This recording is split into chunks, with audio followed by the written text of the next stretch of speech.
Atlanta, Georgia, the New York Mets play the Atlanta Braves. New York Mets baseball on SNY is brought to you by Cash for Life from the New York Lottery. You could win $1,000 a day for life. By Hyundai, get a great deal more than a great deal on all new Hyundai vehicles. See your Hyundai dealer today. And by Geico, over 75 years of savings and service. Well, the Mets hit the road for the second time, still unbeaten away from Citi Field. 6-0 to start the year. They head south, hoping for a little better weather. Freddie Freeman's okay after getting hit on the wrist last night. But the big story for the Braves, they're young guys in the middle of the infield. Swanson and Albies. Get used to these guys. We've been seeing them for years to come. And a pleasant good evening, everybody, and welcome to Atlanta. Gary Cohen, Ron Darling with you tonight as the Mets start a 10-game road trip with the first of 4 against the Atlanta Braves. Mets are off to a great start. The Braves are off to a good start as well. They're 10-7, second in the league in runs scored, and those two guys in the middle of the infield, a big reason why. Well, you have to remember, as you see the T-Mobile numbers for both so far in this young season, is that they blew up this team 4 or 5 years ago. They got Swanson in a trade. He was a #1 pick by the Arizona Diamondbacks. Ozzie Albies, they've had in their system. Ronald Acuna is on his way. So you're talking about a team that decided to really blow it up, take a lot of young players back, but then you have to have the young players come through. And so far, so good for the Braves. They certainly have. And Albies, the youngest player in the major leagues, just 21, built for baseball, brought to you by T-Mobile. Meanwhile, Matt Harvey, kind of a show-me test tonight, his 4th start of the year, and an important one for Matt. Well, everyone's getting a little nervous if you're in that rotation. Your name's not DeGrom or Syndergaard. Why? Well, Jason Vargas is probably a couple more outings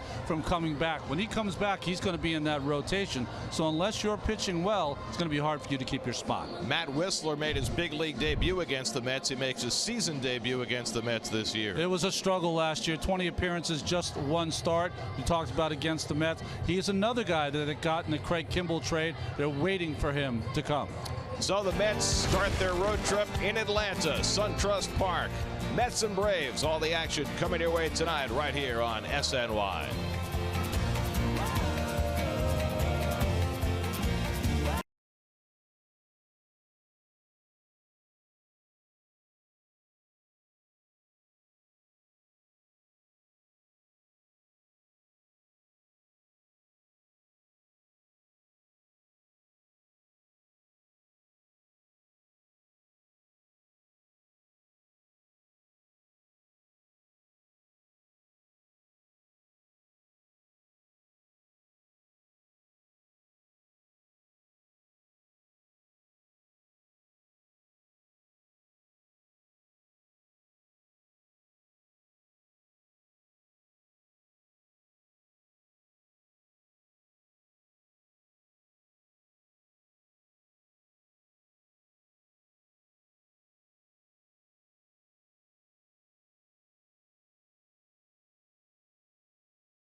Agent of the game, Steve Boyle of Connecticut. Contact Steve at agentsteveboyle.com. By your Mercedes-Benz Tri-State dealers. Mercedes-Benz, the best or nothing. And by Spectrum. Hey, Mets fans looking for a game changer? Get Spectrum Internet with starting speeds up to 200 megs. It's the fastest starting speed for the price. Visit Spectrum.com today. Did we mention the Braves have a new mascot? Be at Citi Field on Saturday, May 5th, when the Mets take on the Colorado Rockies at 7:10 p.m. The first 25,000 fans in attendance will receive a Yoenis Cespedes Garden Gnome, courtesy of New Balance. For tickets, visit Mets.com/tickets. Let's look at the Ford leaderboard. We alluded to young Ozzie Albies. That's what he's accomplished this year, leading the National League in both extra base hits and total bases. Asdrubal Cabrera sitting 4th on that total bases list thus far in this young season. It's still April 19th. Feels like we've played for a while. Mets go for their 14th win against 4 losses tonight. Did I mention the Braves have a new mascot? They do. We'll be right back.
In the Braves dugout. I mean, that is just spectacular. By the way, I can rock that.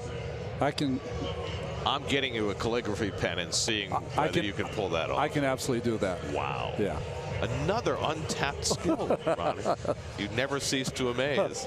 Geico Mets starting lineup, pretty much the same as the unit the Mets ran out there last night when they put together a 9-run 8th inning to overcome the Nats and win the final game of the homestand. And the Mets tonight will go up against Matt Whistler, who makes his season debut for Atlanta. You know, it's interesting. Matt Whistler in 2016 made 26 starts. Probably the best start he had in the major leagues was against the Mets when he combined on a 1-hitter. But since then, as you see the Toyota numbers, he has struggled. He's gone into the bullpen. He's getting this start because Anibal Sanchez pulled his hamstring running.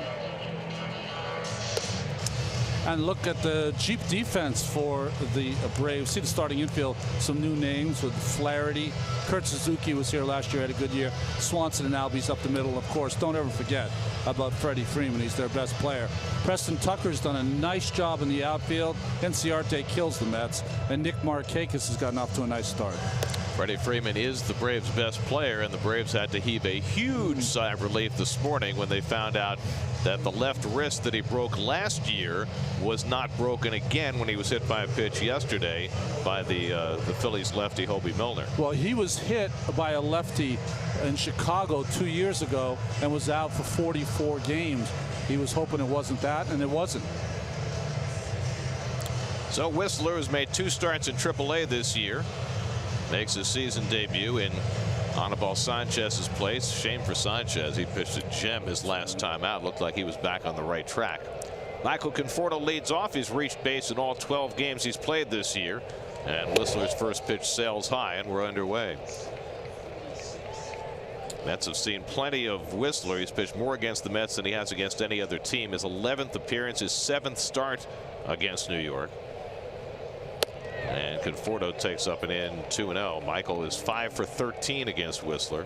56 degrees at game time, so we've come south, but we haven't really found the warm weather quite yet.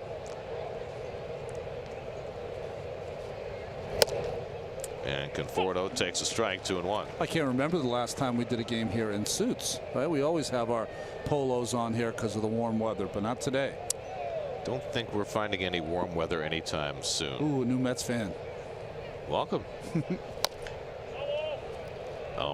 Does that register in the ratings when that young person watches the game?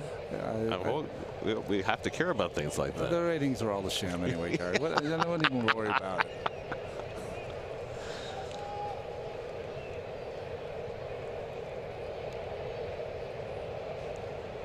Two to Conforto leading off with Cespedes waiting on deck. And Michael fouls back the off-speed pitch. Still 2-2. You know what's funny about Whistler is that he's almost caught in the middle. When we first saw him pitch, he was fastball and he had a really good changeup. That was his good secondary pitch. And then he's gone away from his changeup to his breaking ball, and he's kind of caught in the middle of kind of figuring out which pitch is his best secondary pitch. Working out of the pen mostly last year for the Braves, when mostly fastball slider. And I think that's been a problem for him as well. When he goes to the minors, he starts. When he comes to the big leagues, he pitches in relief. Now he's had a couple of good minor league starts under his belt to start the year, and hoping that translates into some big league success. Starters have been pitching very well for the Braves lately. 2.19 over their last 12 games. One of the reasons they've gotten off to this good start. And Conforto goes down swinging on the fastball, and Whistler has a strikeout to start his night. Not too much mystery here, just the fastball running away. Had a little more on it than we usually see from Whistler. So 1 out and nobody on, and now NYN AT Cespedes, who put a capper on the Mets' huge inning last night with an unlikely grand slam. Unlikely because it was up and out of the strike zone. You know, the bat speed has not been there. That's why he's been struggling, and the bat speed was there for that grand slam. 0-2 pitch also. And he takes Whistler's first offering outside for ball 1. Cespedes had 2 hits in that 8th inning, a hit that set the table early on, and then the grand slam that capped that 9-run inning. And he gets this one in the air to center field, and Ender Inciarte, the Gold Glove center fielder, is under it and puts it away for the second out.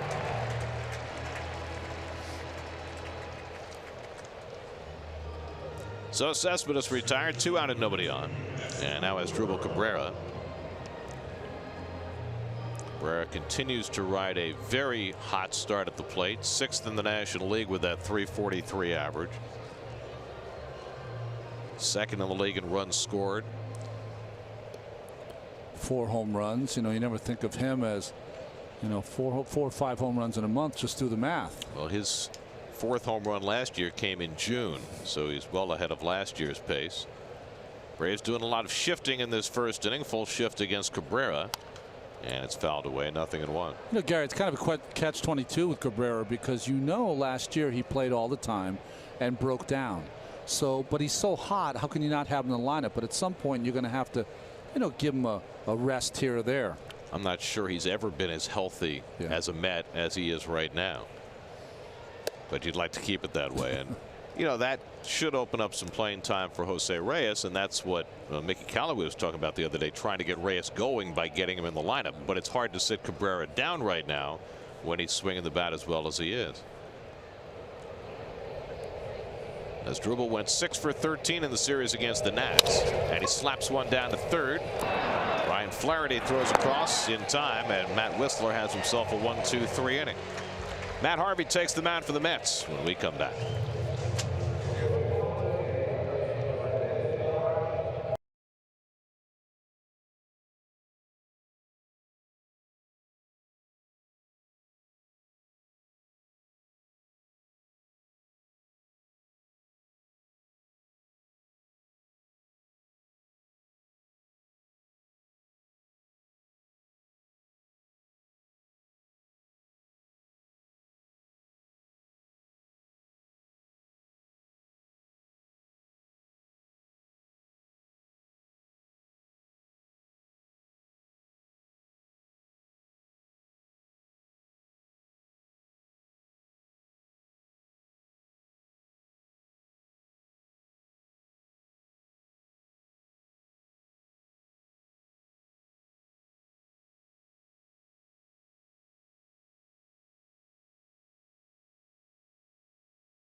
Batting order that Brian Snitker's put together is that the #1 and #2 hitters in the National League in terms of batting average are batting 7th and 8th.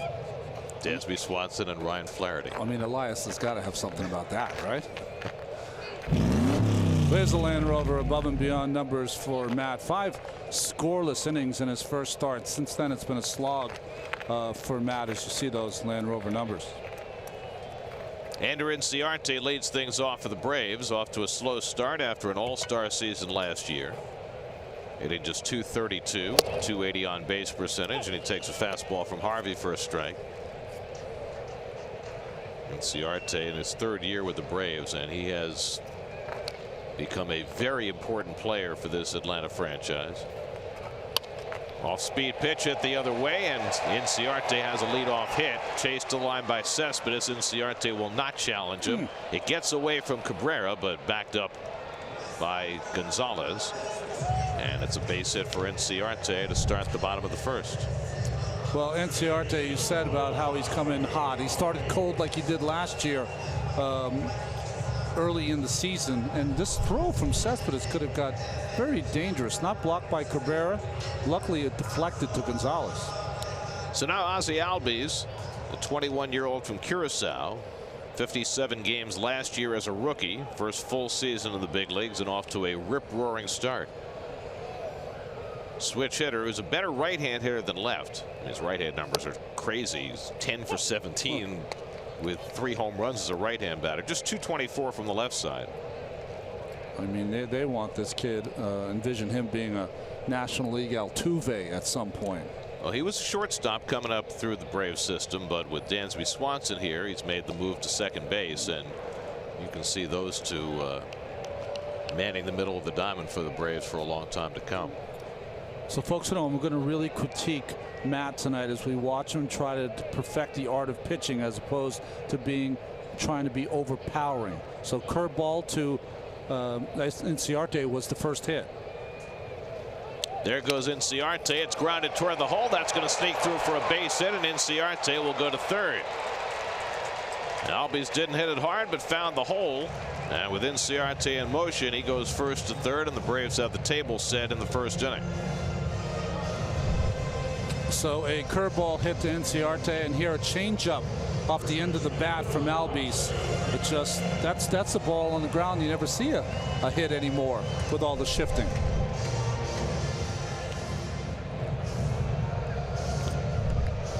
Here's the pitch. See the grip, changeup, turning it over. Caught a little too much in the middle, but you can't criticize off the end of the bat. So a chance for Freddie Freeman with first and third and nobody out. Freeman put a scare into everybody when he got hit yesterday because he immediately walked off the field. Didn't even wait for the trainer to come out. He said it was about a half an inch from where he had previously broken his wrist. But he told Brian Snitker, if it's not broken, I'm playing. And sure enough, it's not broken. He's playing. Any team in baseball will take Freddie Freeman to be their first baseman every day. He's just a perfect role model for your younger players. Loves to play every day. And was even willing to move to third base last year when they needed him to. In the air to left field. This should get the run in. Cespedes back in the gap, tagging at third Inciarte. He'll let him go and throw the ball to second, keeping Albies at first. Sacrifice fly by Freeman, and the Braves have an early 1-0 lead.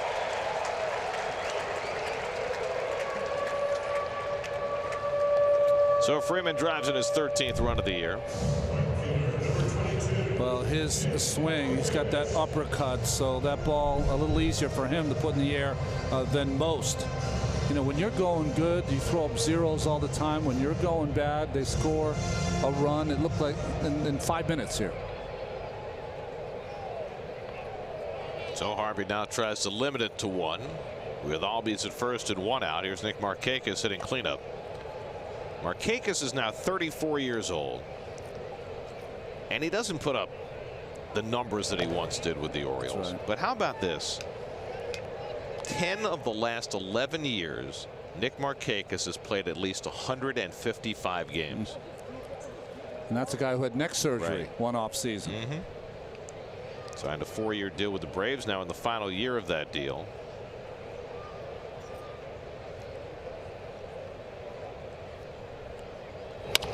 And he lines one to left. Cespedes comes in and measures it for the second out.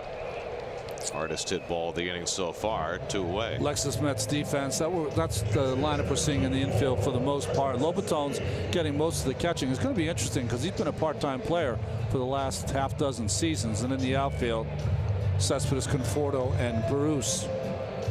Cespedes has been on point, hasn't he, defensively all year long, despite not being on top of his game offensively. Well, again, you go back to what we said about Cabrera. He's as healthy as he's been in a while, and much more confident with his legs underneath him, and that's made a difference. Here's Kurt Suzuki doing the catching with Tyler Flowers still out of the lineup for the Braves. Flowers out with an oblique injury, supposed to start some rehab games this weekend, but Suzuki getting the bulk of the playing time. Coming off a career high 19 home runs last year for the veteran catcher. Well, Suzuki and Flowers together were a great tandem for this Braves team.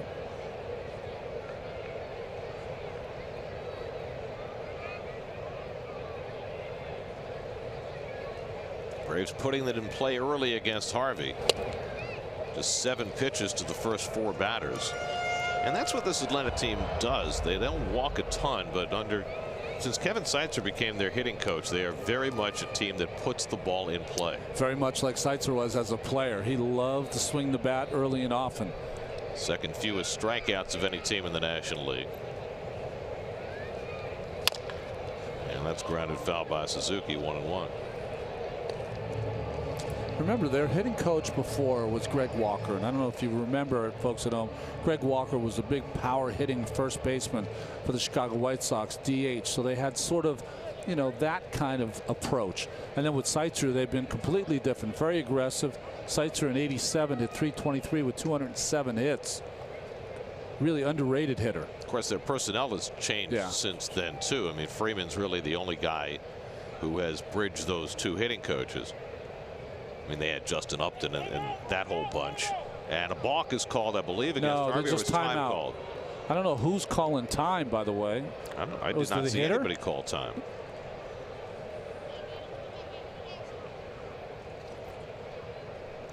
I mean, I didn't see the hitter call time. The base runner can't call time, can he? Coach can't call time at first base.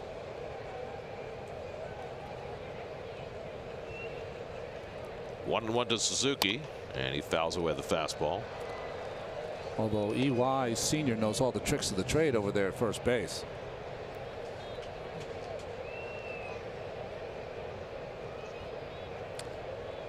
Eric Young Sr., you know, Eric Young Jr. played for the Mets. 465 stolen bases for Eric Young Sr. And a home run leading off the first inning of the first home game in Colorado Rockies history. That's right. At Mile High Stadium with 80,000 people in the house. Harvey doing a good job holding runners in this opening inning. Harvey's got a good move. He's got a strong move. Quick feet, accurate throw. He does it better than most. It was interesting listening to Mickey Callaway talk about the running game. He feels as though the pitchers are doing their job, that they are doing a much better job of holding runners. They're just not getting great throws from their catchers. 2-2 to Suzuki. Well, I would agree with him that the throwing has not been great, but every time I see a stolen base, it takes a perfect throw if you're going to get the runner. And to me, that doesn't always mean the pitcher's doing his job. It should make if you're doing your job, the catcher has a real legitimate chance to throw them out. I haven't seen that. Harvey's given up 2 stolen bases through his first 3 starts. And Suzuki launches one down the left field line, headed toward the corner. Cessman is back near the wall, and it's out of here. Kurt Suzuki tucks one inside the foul pole for a 2-run homer. And for the second straight start, Harvey behind early 3-0.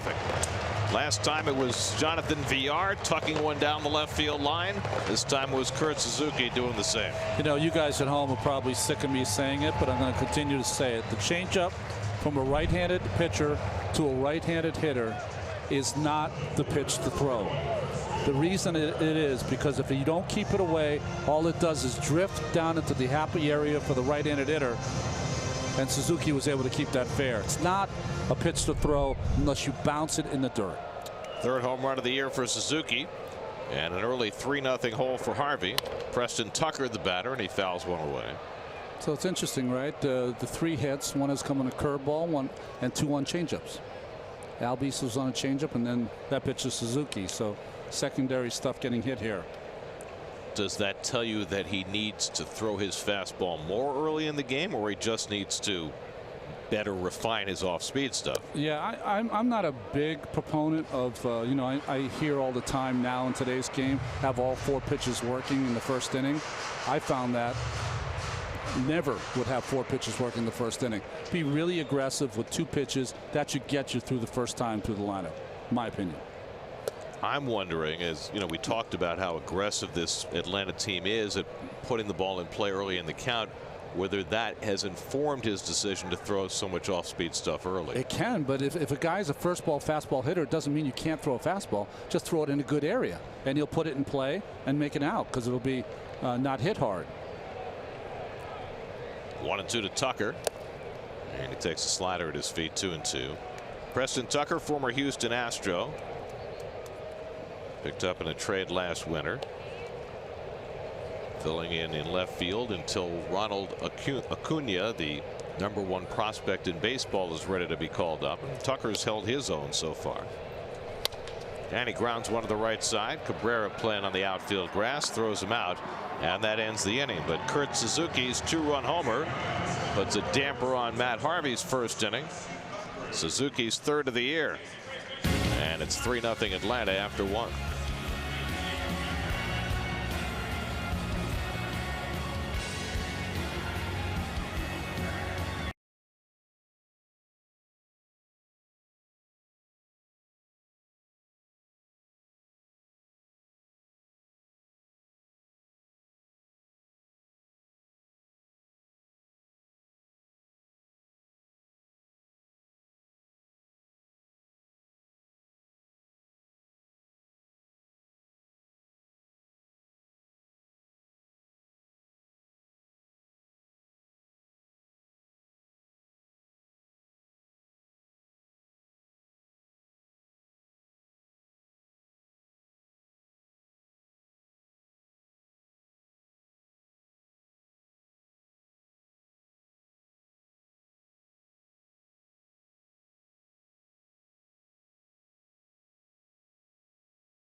First inning body blow for Matt Harvey as he gives up 3. And now the Mets try and fight back in the second against Matt Whistler. Jay Bruce leads off, bluffs a bunt with the shift on, and takes ball 1. Bruce hitless in his last 14 at bats, but he's done well against Matt Whistler, 4 for 8 with 2 home runs.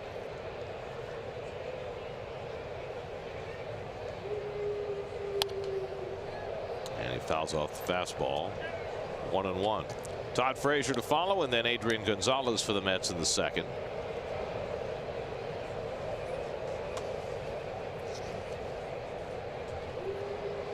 Mets have been falling behind regularly. They already have 8 comeback victories to their credit. Bruce gets jammed and pops one up. Flaherty, the third baseman, backs up to get it, and that's the first out. It's a whole new ball game with RBI Baseball 18. RBI Baseball 18 delivers an all new franchise mode and much more. RBI Baseball 18 is available now. Learn more at RBIGame.com. Rated E for everyone. Well, it's, you know, they've done a great job of coming from behind. You have talked about how they've scored runs after the opposition has scored runs, but don't push it.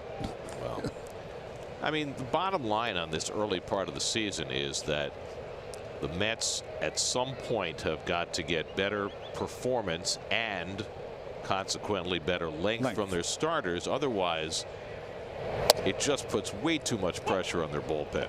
And I don't think that what's happening right now in terms of how deep starters are going into the game is sustainable over a full season.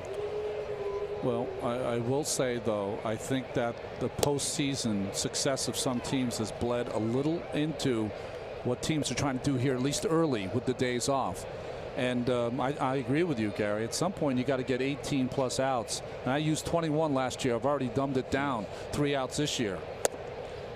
Frazier takes a slider for a strike, and it's 2-2. Well, you know, the Mets don't lead the league in relief innings by any means. They have a lot of appearances, but they have a lot of short appearances mixed in with a lot of longer appearances. And I think that's why it's worked so far, because now you've got 3 guys in that bullpen as Frazier fouls one back.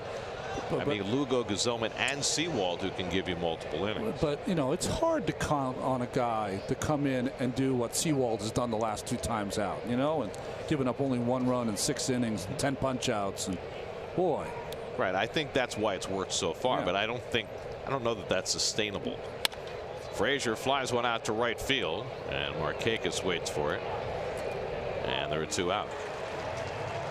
So at some point, I mean, obviously, you know, DeGrom got into the 8th inning in his last start, but Syndergaard is going to have to give them more length, and whichever 3 other starters survive the evaluation process that's going on now, they've all got to get deeper into games. Well, look at it this way. I think they can live if Syndergaard and DeGrom give them great length, and one of the 3 in each turn gives them a good game. Well, the other piece of that, of course, is that, you know, Mickey Callaway has shown that he will be very aggressive. I mean, what he did yesterday with Steven Matz was it was a little eye-opening, pinch hitting for him after 4 innings in a 1-run game. We were a little shocked, not because of being behind and trying to push the envelope to score some runs, but the way that Steven Matz had come out of giving up that 3-run home run and had retired 10 in a row. I mean, at some point, right, you want Steven Matz to be one of your strengths of your team.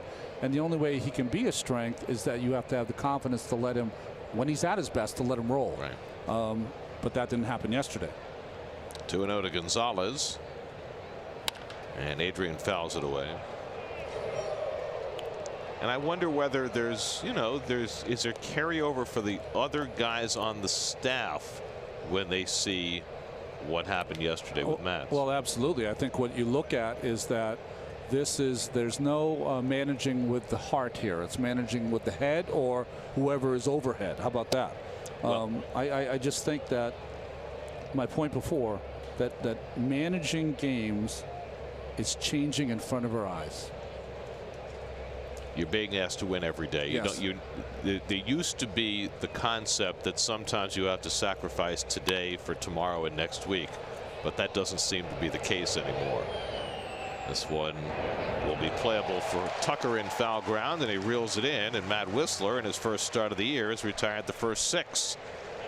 3-0 Braves in the second.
Matt Harvey looking for a bounce back inning after giving up a 3 spot in the first. He'll face the lower third of the Braves batting order. That's never been a good combination for Matt, and especially today. Dansby Swanson sitting .358, second in the National League, and the guy behind him, Ryan Flaherty, is in .365, which leads the league. Dansby changed his stance a little. There's Flaherty. He used to be kind of hunched over a little bit, now standing really tall at the plate. Swanson hit just .232 last year in his first full big league season, and he takes the fastball in the corner. 0-2. Swanson with 24 hits, that ties him for the league lead. Former #1 overall pick coming out of Vanderbilt. What a trade that was for the Braves. They got Swanson and Ender Inciarte in the trade from Arizona for Shelby Miller. Well, the thing about Swanson that I can relate to is that I was a person that was traded within the first 6-7 months of being drafted, and it kind of takes you back. You know, you think, what happened here? I thought I was going to be with this team for my entire career. Swanson goes down on the slider. Good looking pitch by Harvey for his first strikeout of the night. Boy, that's one of the best sliders he has thrown all season long. That was like the old variety, razor blade. Starts on the outside corner, pulls down and out of the strike zone. Good pitch by Matt. So now Ryan Flaherty, who was released in spring training by the Phillies, signed by the Braves right on the eve of opening day, filling in at third base with Johan Camargo hurt, and all he's done is hit .365 to lead the league. Career what hitter? .215 in 6 years in Baltimore. So this is kind of out of the blue for Flaherty.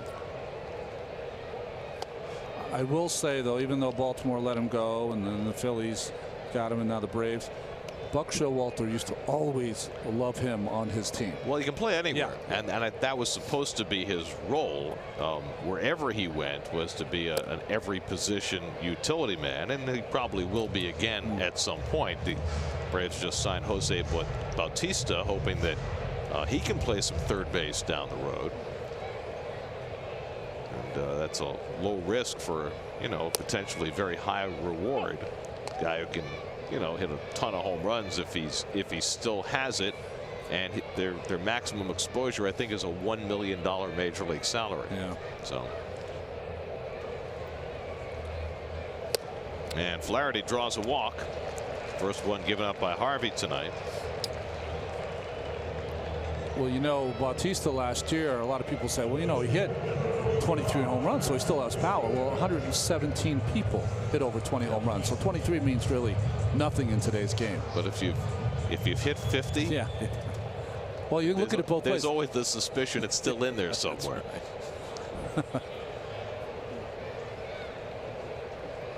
Whistler fouls off the bunt attempt. This is Dave Island talking about Matt Harvey after his last start, and you know, they want him to throw his changeup and curveball more, but when you don't get results from that early, you know, does that dissuade you from staying with it? It shouldn't when you're at this level. It should make you more determined. 2 strikes here. Whistler doesn't look very comfortable bunting. You know, I would say the starting pitchers as a whole have not done a good job of pitching in, and that was something that we talked about in spring training that they were trying to do, but they have gotten away from it early here. Now it could be the cold weather, it could be a lot of things. 0-2 to Whistler, and he stabs at the bunt, gets it down. Nicely done by Whistler, bunting on 0-2, and the sacrifice 3 unassisted moves Flaherty to second, 2 out. I mean, you know, his heart's not really in it, kind of pulls the bat back, leans over, and somehow keeps it fair. That's a ball that usually goes foul. That's right. That's right. You know, I mean, we're pretty good at like looking at the themes that happen with this ball club. You know, taking extra bases, good defense, whatever, bullpen. You know, we certainly have not talked once about, boy, they're pounding the inside of the strike zone. Well, if I know Dave Island, I have a feeling that that's going to change over the course of this season.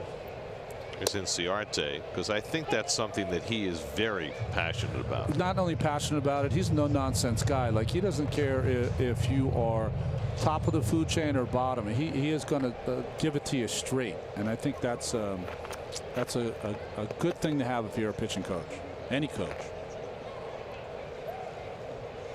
Inciarte swings through the fastball 0-2.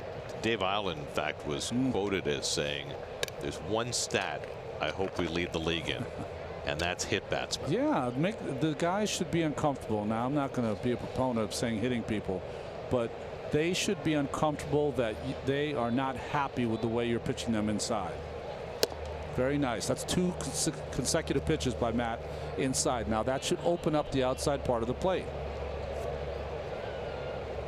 Inciarte hit a curveball in the left field for a base hit his first time up. He's got a runner in scoring position with 2 out.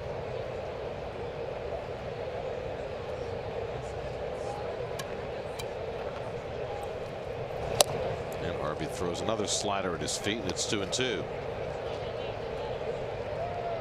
You know, it's more important now to pitch inside for 2 reasons. 1, because they wear the body armor, so they're not afraid anyway. And 2, with the home run ball so prevalent, you have to make them almost afraid of that pitch inside. High fastball foul back.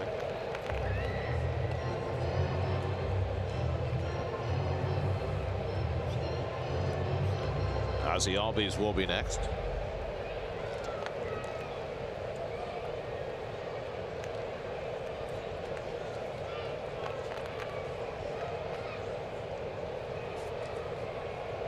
Flaherty at second and 2 out. 2-2 to Inciarte, and he got him looking. Side retired. Came to the inside corner, got the call from the young home plate umpire Pat Hoberg. Still 3-0.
Some of the ambiance here at SunTrust Park. Second year of operation for the Braves. Mets did well here last year. They won 7 out of 10 their first time out. Better than their overall mark at Turner Field. We went for our recon mission for a little food today in SunTrust. How did that work out for you? I wouldn't say it was exactly successful. We'll have to do it again, I think. I think you did better than at any point last year. Yeah. You got the brisket. It looked, you know, yeah, doable. Lobaton takes it low, and it's 1-1. I mean, our producer, Greg Picker, says he makes a great brisket. I haven't seen it yet, but he says he does. Chop House, maybe that's where we have to go. Can't have a slice in Atlanta. You got the slice in New York. Come on. Lofted to center field. Inciarte chasing back, and he runs it down. Well hit by Lobaton, but Inciarte catches everything in the neighborhood, and that's the first out. 5 outs in the air so far from the Mets. Well, Inciarte, two-time Gold Glover. He can make the plays. The one he made on Cespedes 2 years ago to end the game, that was just out of this world. That's right. Made one last. That's the one. Yep, right there. Game ender. He made one yesterday against the Phillies against Odubel Herrera going over the wall in left center. That was pretty spectacular. Here's Matt Harvey batting 8th in the order and takes ball 1. He says, you know, he's an underrated player. He's a little. There used to be a word. You remember this phrase, pepper pot? He's like a pepper pot kind of player. What I want to know is, as Harvey pops one up, and Freeman with an easy play, 2 out. If Juan Lagares played every day, yeah, who would win the Gold Glove? Not close. Inciarte or Lagares? Not close. I think Lagares at the end of the year, just assists wise, he'd probably be in the 12 to 15 range. See, the difference is, I would say that Lagares makes less catches that are going to be on TV. He makes really tough catches look easy. Right. So I shouldn't say Rosario taking the strike. I shouldn't say not close. Inciarte's pretty good. How about one wins the right-handed center field Gold Glove and the other one wins the left-handed? Well, 10 years ago they both would have won. That's right. Before they started picking outfield Gold Gloves by position. 0-2 to Rosario, hitting at .226. Whistler called up from AAA just today and looking like $1 million so far. He gets Rosario looking, and he's gone perfectly through the Mets. First time around the batting order. Second strikeout for Whistler. 3-0 Braves in the third.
Thing that Dave Island was stressing in its entirety, that if you're going to pitch inside, you're going to hit some people, and he needs for his pitchers to pitch inside. Ozzie Albies leads off in the third for the Braves. Albies snuck a single through the right side in the opening inning.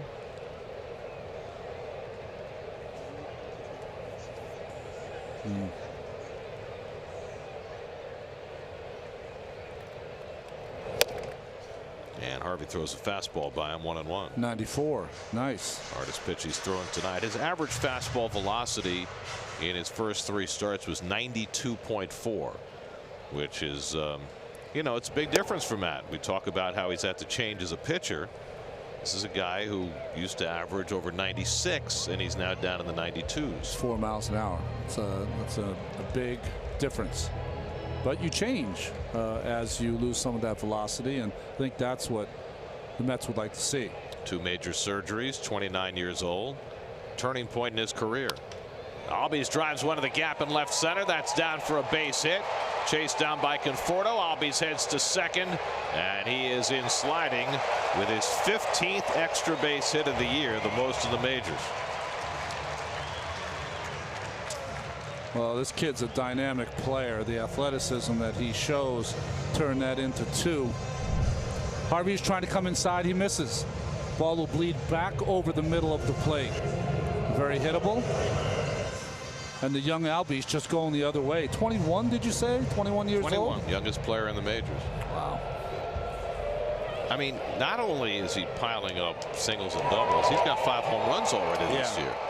He's not a big guy. Good speed. Here's Freddie Freeman, who drove in the first Braves run with a sacrifice fly. And Freddie takes a slider in for ball 1.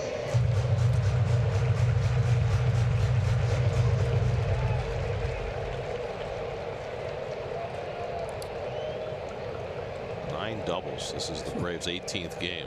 It's pace for 81. Nobody's ever done that. No. By the way. I love that early in the season. That's right. On a pace for. Oh, you see it all the time. The people will tweet it out that they're gonna. It's 68 home runs or whatever. On a pace for 218 RBIs. Although Harper could get the 210 walk thing. Could. It's not going to catch Bonds though. No. 2-0 to Freeman, and he hooks one to right field. Back goes Bruce, tagging Albies, and he'll go over to third after Bruce makes the catch for the first out. So another productive out by Freeman.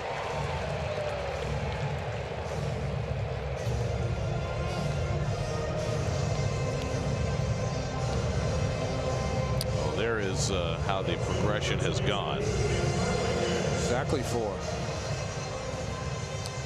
He had the Tommy John surgery in 2013, and so 96.5 was after Tommy John surgery, and then 2016 the thoracic outlet surgery came back last year, and those numbers continued to diminish. Mets will bring their infield in with a runner at third and 1 out. Nick Markakis lined out to left field his first time up.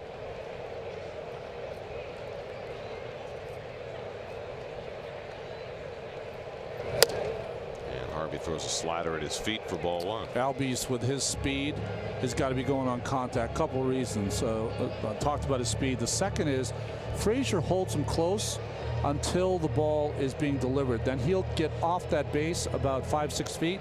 That gives Albies a chance to come down a third of the way. You ever throw a pick off for the third base? Many times. Really? Oh yeah, many times. Markakis flies it down the line, foul territory, and out of play. Gary, the reason I used to do it is because if I thought it was a suicide squeeze situation, I would just throw one over there to put it in the runner's mind. That would stop him from getting a great jump. Probably put it in the manager's mind too, not to call it. I used to do it with Ray Knight. Hojo didn't like to do it very much. Kurt Suzuki on deck. Carney Lansford. No, Carney couldn't be bothered. Are you kidding me? Don't throw that ball over here.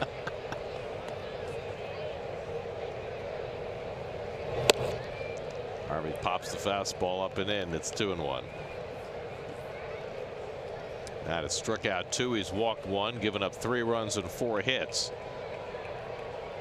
These are the at-bats where you want to see if your pitcher bulls his neck and he can do the things to extricate himself from these jams.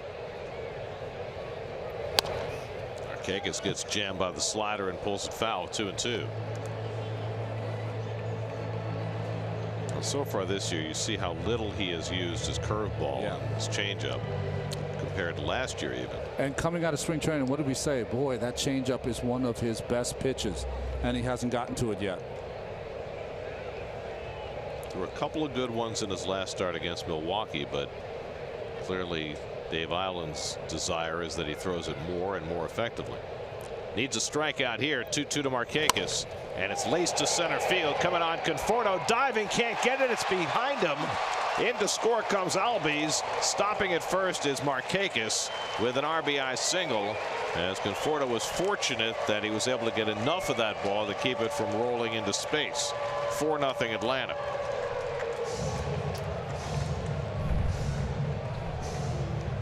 See the dive, trying to make a tremendous play, and he was lucky. He caught him on the back of the wrist and stayed pretty even or in front of him. Hold Markakis to a single.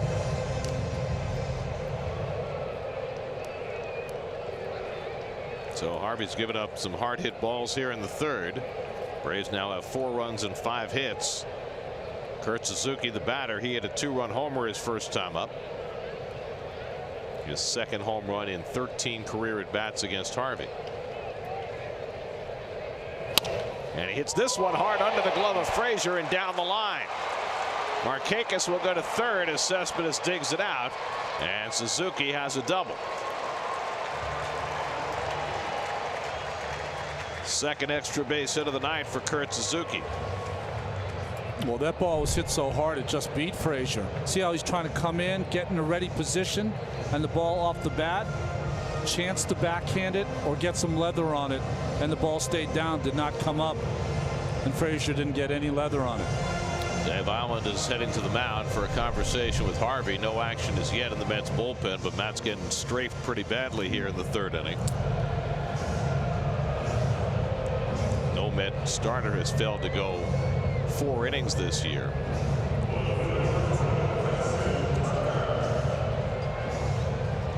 But Harvey on the ropes here in the third inning tonight. And again, the Mets are going to have to bring their infield in. They're not going to bring them all the way in, though. I mean, that ball, you put your glove down just hoping that it kind of hits it and it stayed down. Preston Tucker, the batter. And Cabrera's playing deep. Rosario's playing most of the way back. So even down by 4 runs, it looks like the Mets are going to concede a run on a ground ball to a middle infield. Yeah, I don't get that. I mean, you know, what are your chances if you're going to concede a run to 5? You're going to come back from 5. It's hard enough from 4. Tucker grounded out his first time up. Markakis at third, Suzuki at second, still only 1 out. And that one's knocked down by Lobaton. 2-0. An interesting question to ask Callaway tomorrow, won't it? At 4-0, why the infield was backed up. Well, Matt has not been getting deep into games, but of greater concern for him right now is just finding a way to minimize the velocity of the ball off the bat. Too many hitters squaring it up right now.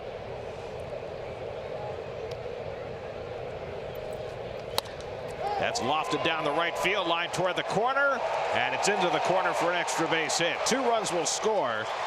Tucker goes to second with a 2-run double, and the route is on. It's now 6-0 Atlanta.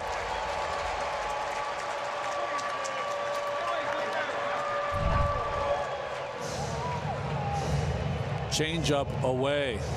So now they've hit 3 changeups have been put into play. Albies hit. Sorry, Markakis is hit, Suzuki's home run, and now the double by Tucker. So we're talking about him using it more, but it has not been effective.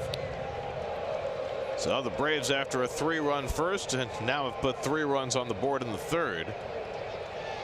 And now Dansby Swanson. And there is now some moving around in the Mets bullpen. We're going to have action in a moment. Swanson struck out his first time up. And Harvey Just missed with the fastball for ball one. It's very interesting, you know, as they have the youngster Bautista getting loose. You know, we've seen pitchers that are in the game like Matz was yesterday and quickly taken out, and here Harvey's having as tough a game as you can have, and taking some time to get ready in the bullpen, unless you're a manager and you say to yourself, you know what, the only way he's going to get better is he's going to have to go out there and take a beating and work on it out there. Well, there's another piece to this too. Yeah. If indeed this is a seminal start, yeah, in terms of making a decision as to who stays and who goes in the rotation when Jason Vargas is ready, sometimes it's better to have clarity. Yeah, I didn't think about that, but spot on, Gary. There's Ryan Flaherty, who walked his first time up. 2 out of the inning now after Swanson grounds out.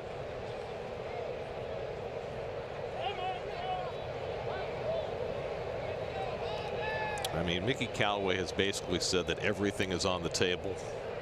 He said there will be a ton of factors to consider as to who goes to the bullpen. He said it might not be the guy who's pitching the worst. It might be the guy who's best adaptable to the pen. It or could best be, for the team. Right. It could be they feel as though having a second lefty in the bullpen, yeah, would be a better thing. It could be they go to a 6-man rotation. It could be that they send a starter down to Vegas to keep starting. I know. All those things are possible. Yeah. But at the end of the day, if there's one guy who stands out as the guy who doesn't deserve to be in the rotation, that probably will be the biggest factor.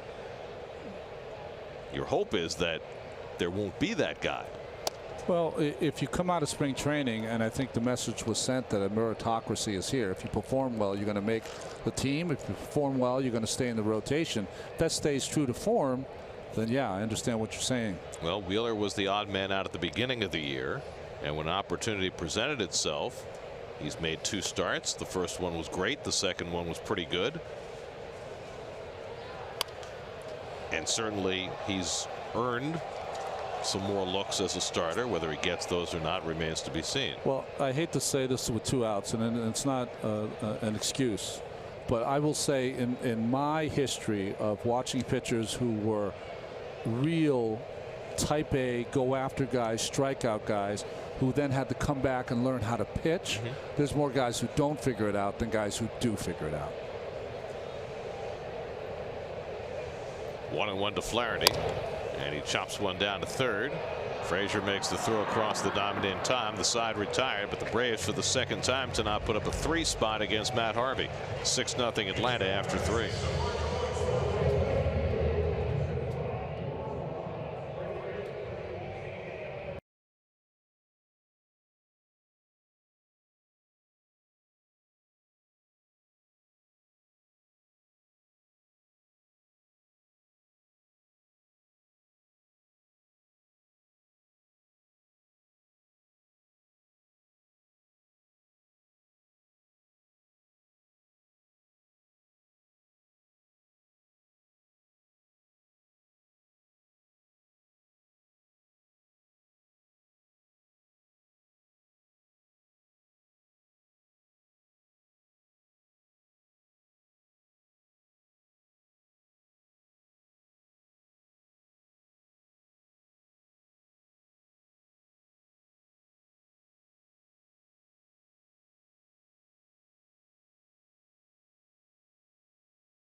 Fourth inning, Mets in a 6-0 hole. Matt Whistler has been perfect over the first 3 innings in his first big league start of the year.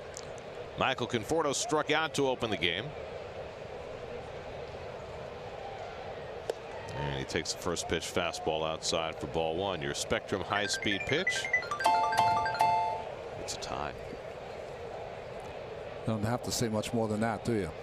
With Whistler? We actually seen 94 from Whistler. We did one fastball. I mean, usually I see him around 90, 91, but pumped up for the start. Threw a little harder last year when they were using him out of the bullpen. He was 92.6 average fastball velocity. And now he's behind on Conforto 3-0. Matt Whistler, 25 years old. Out of Bryan, Ohio. Spent 2 years making a lot of starts for the Braves in 15 and 16. And then just 1 start all of last year, and that was against the Mets late in the season in a doubleheader. But back as a starter now with Anibal Sanchez on the DL. Conforto pops one up. Flaherty going back into foul territory and can't quite get it. Not a good angle. No. And just couldn't figure it out. It's strange when you're a third baseman and it's a left-handed hitter. You got to keep the ball kind of in front of you. Like at first base, we always talk about get to the railing and work your way backwards. Third baseman, when you're playing that far off the line, you got to make sure the ball doesn't come back over your head towards fair territory, which it's more apt to do. Much easier play for a shortstop playing shortstop, but the shortstop's not playing shortstop. Thus, the problem. 3-2.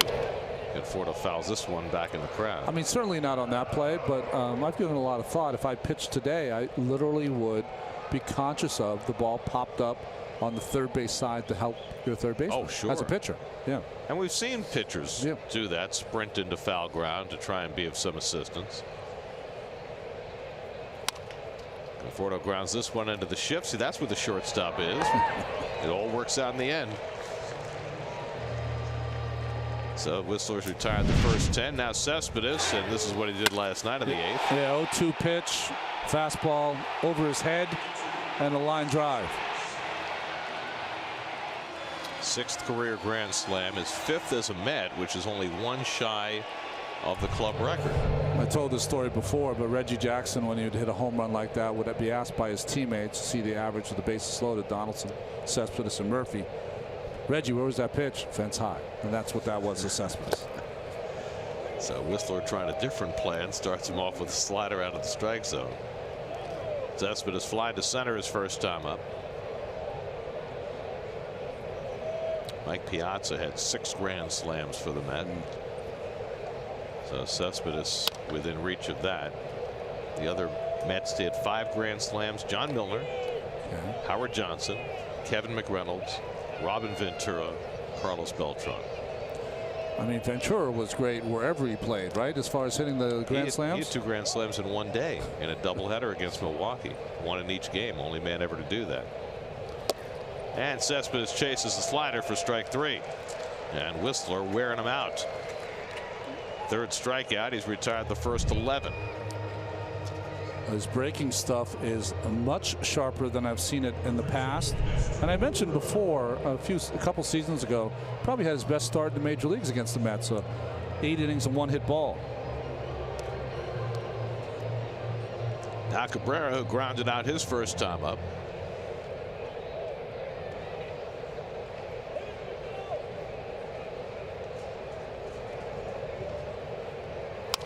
And Asdrubal pokes one foul. That's trying to rev it up here in the 4th.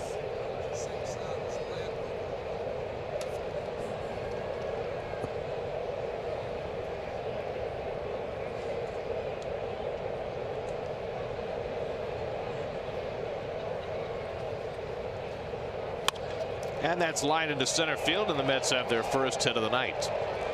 And it figures it would be Cabrera to get it. He's just been raking from day 1. So after Whistler retired the first 11, a 2-out single for Asdrubal. Well, he fouls a fastball into the stands in left field, and then he counters with a changeup, and Cabrera was right on it. Or maybe a breaking ball. Take that back.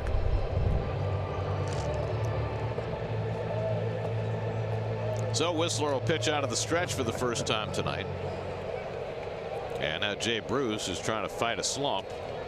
Popped up his first time up to go to 0 for his last 15. And that pretty much corresponds with the couple of games he sat out with the plantar fasciitis. He's been able to play 3 days in a row now. It's hard to know with Jay because he is such a hot and cold hitter. Yeah, hot and cold hitter, and he also is, you know, he, unlike some players, never makes any excuses. Right. He just goes out there and plays, you know.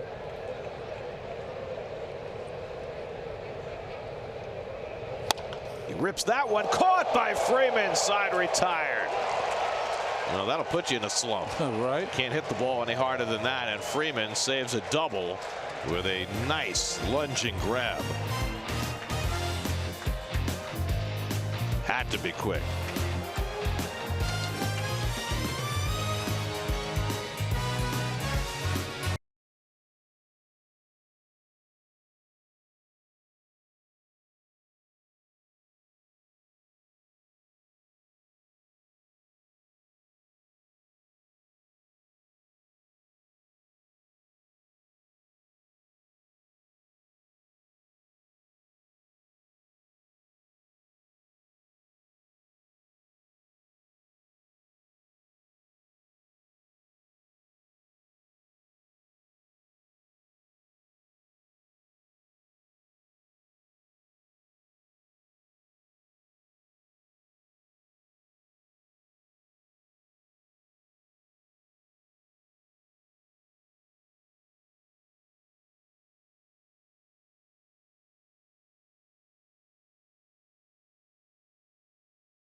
Matt Whistler leads off the home 4th inning against Matt Harvey. Still out there after giving up 6 runs and 7 hits over the first 3 innings. Whistler sacrificed his first time, and he grounds one right back to Matt.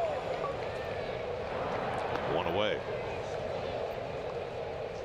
Get to Citi Field for Star Wars night Saturday night, May 19th, when the Mets take on the Diamondbacks. The first 25,000 fans in attendance will receive a Star Wars night Mr. Met as Han Solo bobblehead, courtesy of Citi. Purchase tickets at Mets.com/tickets. See, now I would have gone for the Mr. Met as Chewbacca bobblehead. Yeah, because that would have been interesting. But Han Solo, that's a nice look for Mr. Met too. Maybe next year. We ask a lot of you, Gary. We really do. Inciarte had a base hit, scored a run in the first, struck out in the second, 1 for 2. And he fouls one away. When you're dreaming about your future at Columbia, do you ever think you'd be Chewbacca and Mr. Met? Well, I never dreamed I'd be sitting here next to the likes of you. No. So you see, everything's coming up roses. I apologize for that.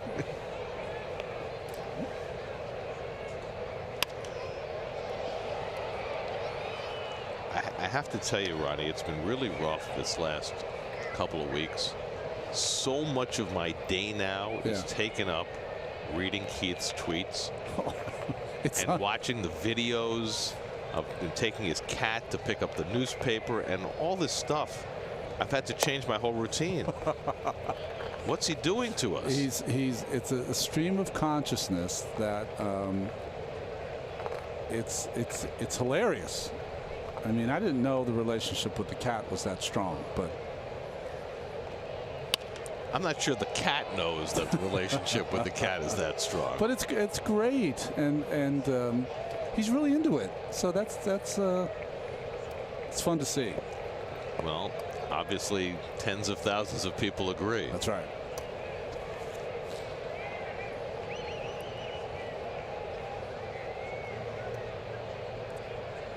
I have noticed something, though, over the last week or so. You know, there are a lot of people who've been on Twitter for a long time who've worked really hard to cultivate a following. Cinciarte fouls another one away. Yeah. And I detect just a smidgen of envy on part of some of them that Keith has been able to do it so quickly, to rocket to Twitter fame so quickly. There's one young lady already following Keith. On the outside corner, and Cinciarte caught looking for the second time. Third strikeout for Harvey. Let's check the Jeep pitch cast for Harvey. That was a nice backdoor slider, but it's the changeup when we look at the Jeep pitch cast that has given him trouble.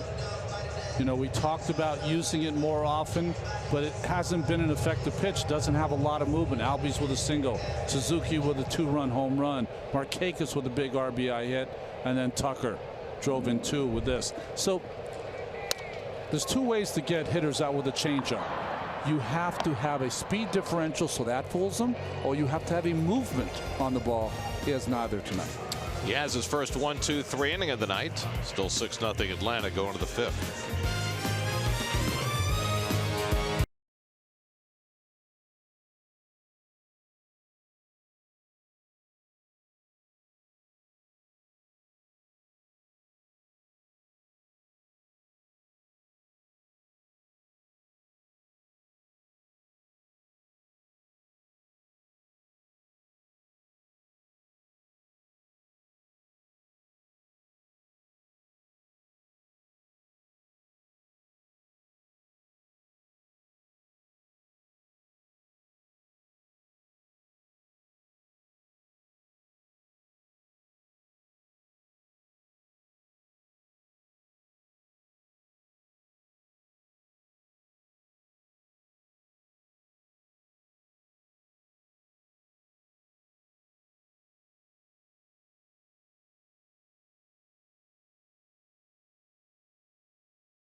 You've talked the last week a lot about this Todd Frazier change in approach here. Really over the last year plus, the on-base percentage rising as the walk rate went up. And the funny thing about it is that it was never about drawing more walks for Todd Frazier. Last year, he really wanted to find a way with 2 strikes to change his approach. He felt he was chasing too many off-speed pitches.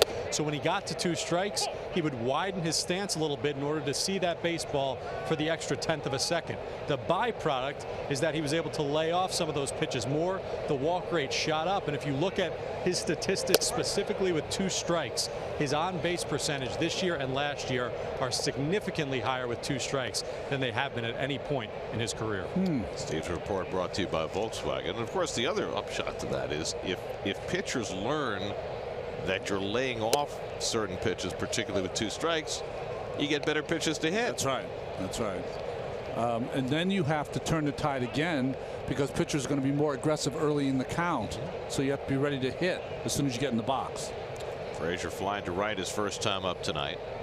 Well, it's interesting you say that as he flies this one to deep center field. Back goes Inciarte to the warning track at the wall. It's out of here.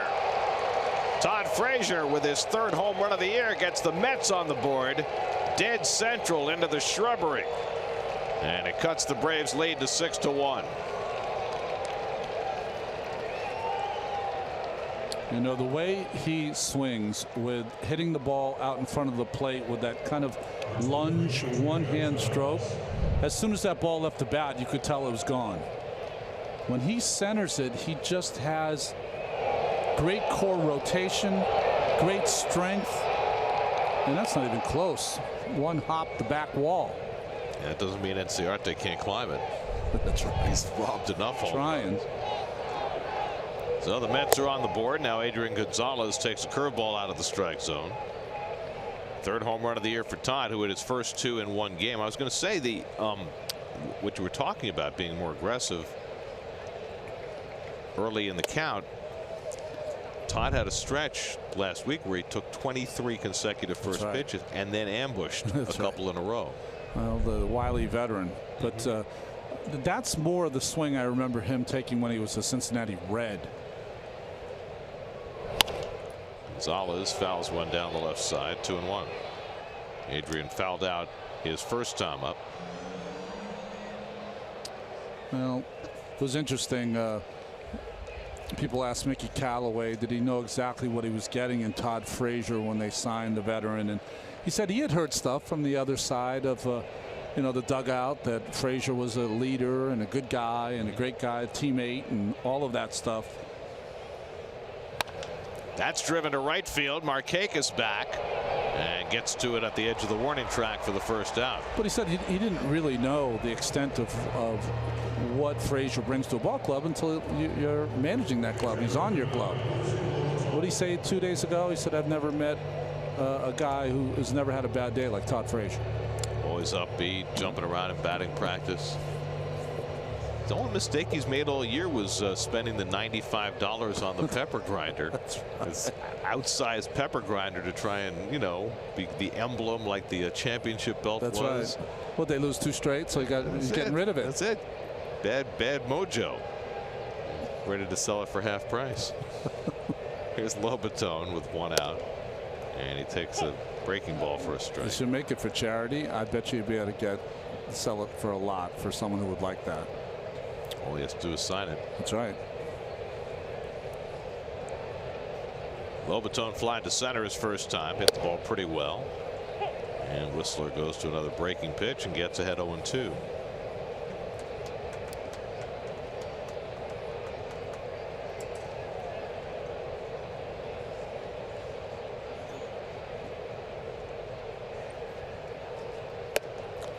Mickey Callaway was talking about Lobaton and Nito today, and he just addressed it and said, hey, listen, I'm very happy with what they're doing defensively with the pitchers to get them to stay on their game plan or whatever, and if any offense would be a plus.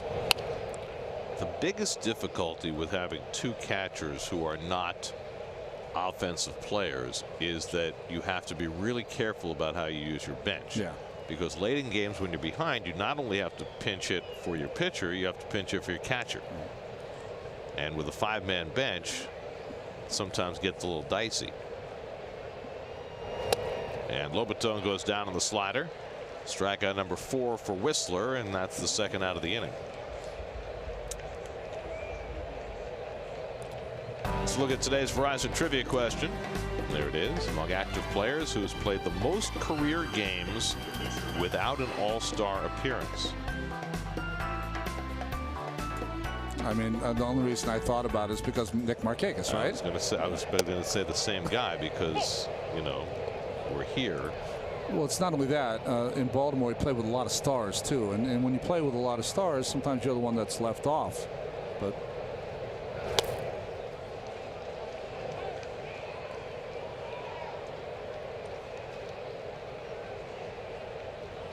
I mean, I was so happy I made the '85 All-Star team, and it was only after Joaquin Andujar said he wasn't going, because on our team it was just impossible. Too many good players. Keith, Gary, and Straw and Doc were going to make it every time. So that's 4 right there before you even start.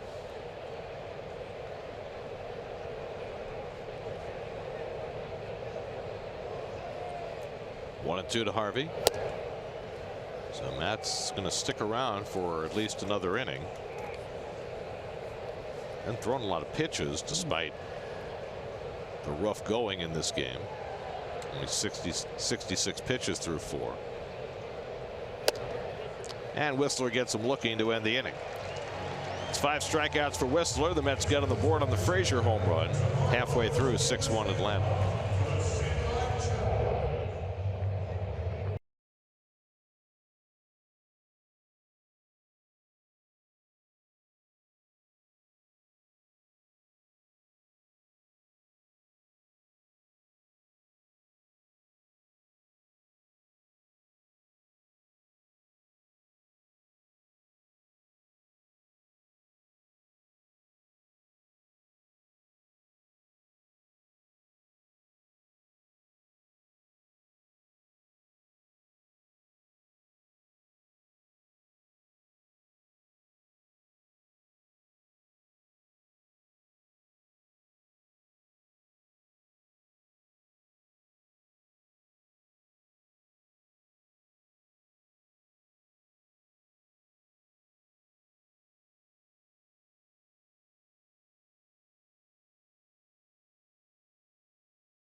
We go to the bottom of the 5th inning. The Braves lead the Mets 6-1. Freddie Freeman takes on Matt Harvey today by AARP. Boy, it's been great against Freeman. 4 of the 5 hits, doubles. Oh, all extra base hits of the 5 hits. But still. Tonight a sacrifice fly and an advancing fly ball. So 2 productive outs by Freeman tonight. Harvey gave up 3 in the 1st, 3 in the 3rd, trying to persevere through the 5th as Freeman, Markakis, and Suzuki 3, 4, and 5 in the order come up, and he misses with the first pitch changeup for ball 1.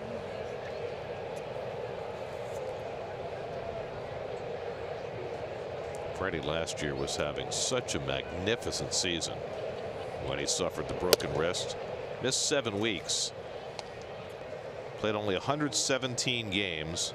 Had the best OPS of his career at 989. Would have been borderline MVP if he had been able to play a full season. And it's hard when your team doesn't win, but nonetheless, he would have at least been in the conversation. 44 games he missed while he was out with that wrist injury. I mean, that's just a great season, and you extrapolate that over the quarter of the season he missed, and imagine the numbers he would have put up. Freeman dumps one into left field for a base hit. And so the Braves got the leadoff man on against Harvey in the 5th.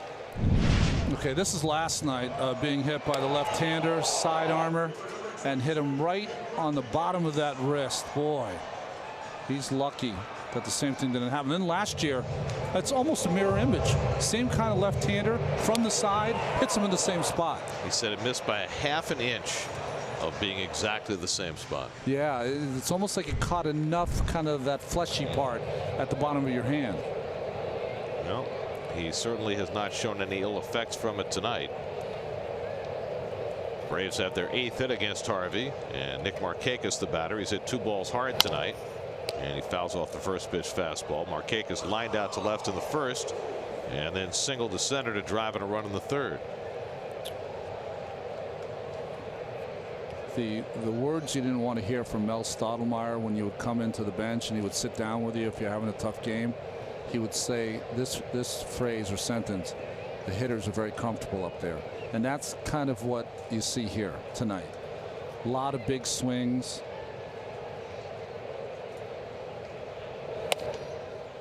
And you shake your head when you think back about how uncomfortable hitters used to be whenever they'd face Matt Harvey. Well, this is the anniversary of 5 years ago when he put together the best start to a season of any MLB pitcher ever. 10 hits he gave up in 4 starts as he started 4-0. No one had ever done that before. Punch to the second baseman, and Cabrera's got it. Freeman back to first, 1 out.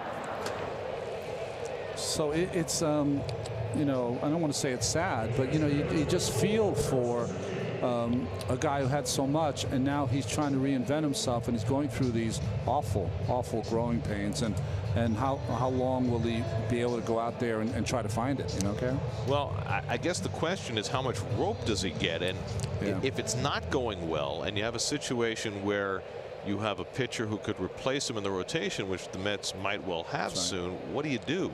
Can he find himself in the bullpen? Is he better off accepting a minor league assignment and go down there and try and figure stuff out? It's a really tough call. Well, I will say this, and there is a precedent for pitchers that have been pretty good that have lost it, who have gone down to, you know, AAA and kind of figured it out. I don't see that really as an alternative for him. I don't know if he's going to be able to do that.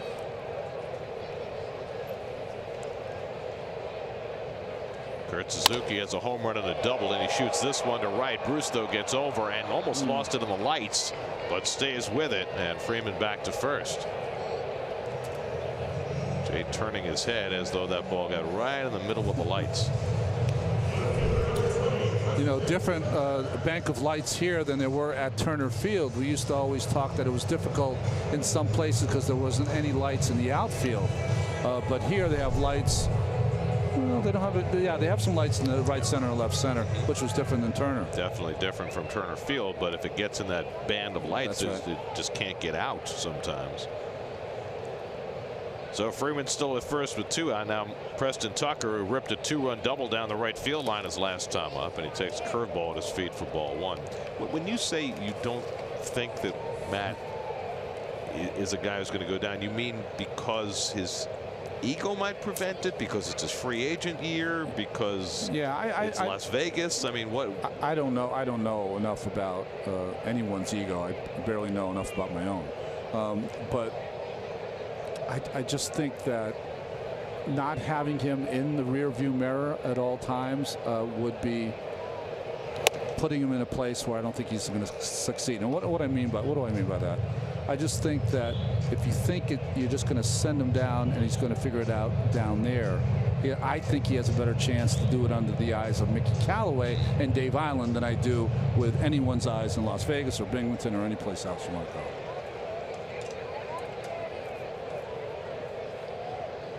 If they can't fix him, no one can. It just creates a real dilemma. I agree with you, because there's 24 other guys. Well, not just that. I mean, this is not a rebuilding team. That's right. This is a team that is, you know, they're sitting in first place right now with the best record in the National League. They'd like to stay there. And, you know, we talked before about how the managerial imperative now is win every day. Yeah.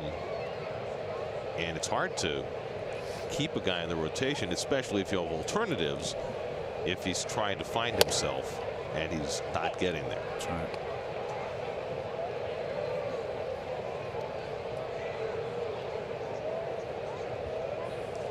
Dansby Swanson would be next.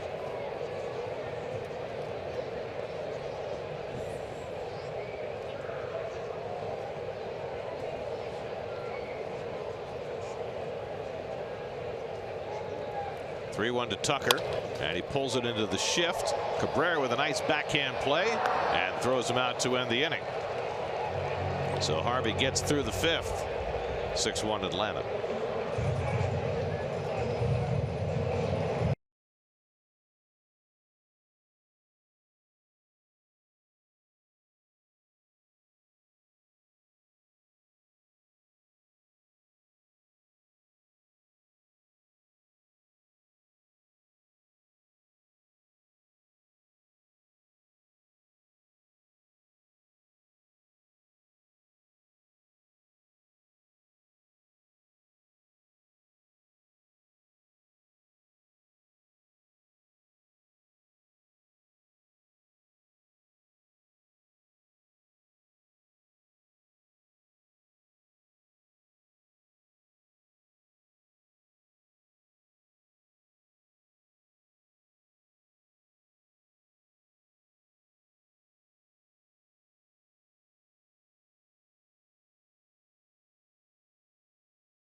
Ahmed Rosario leads off the 6th inning for New York. Mets down 6-1. Matt Whistler's allowed just 2 hits through the first 5 innings. He struck out Rosario looking his first time up. And he gets the slider over for a strike. 1-1. Michael Conforto on deck. Then NYN Cespedes. Todd Frazier homeward leading off the 5th for the Mets' only run. And Whistler pops Rosario inside. 2-1. Whistler's having the kind of start that Wheeler had when coming back from the minor leagues, you know, where he had a chance, not a chance, but a small chance to make the team come out of spring training. His last start was against the Yankees, Whistler's. He didn't get an out, and that's why he was sent to AAA.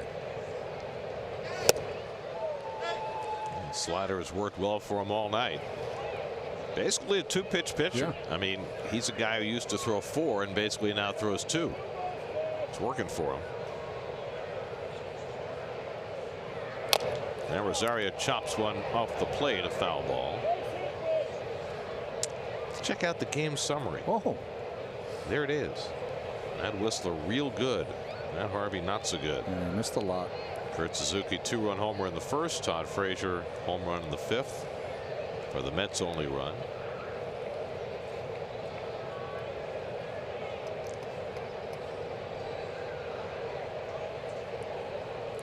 Two coming, and Rosario floats one out to center field, and Inciarte puts it away, 1 out.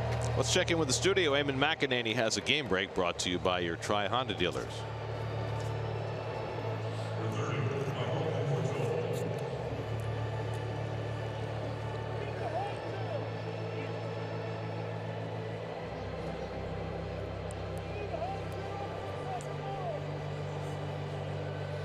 Jake Arrieta has allowed just 1 hit through 5 innings in that game for the Phils. Now through 6 innings. So it looks like he's getting settled in.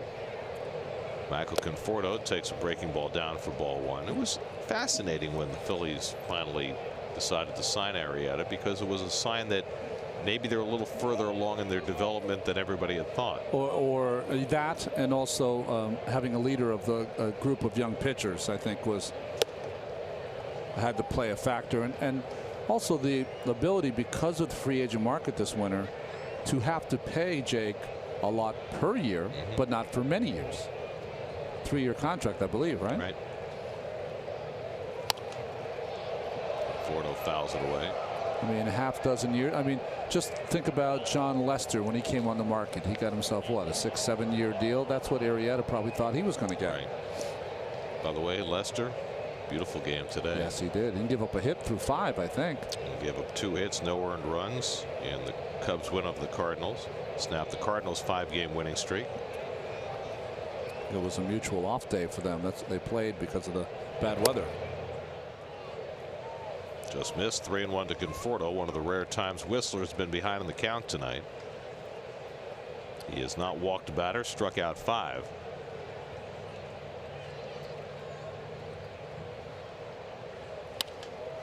And now 3-2.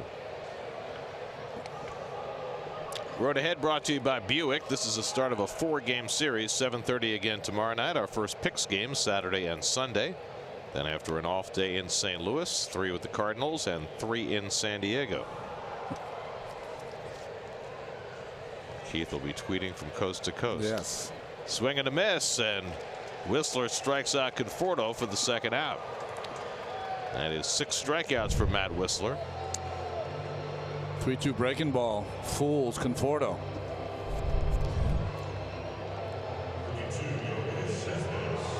So 2 out and nobody on. Now Cespedes, who has struck out and flied out, 0 for 2.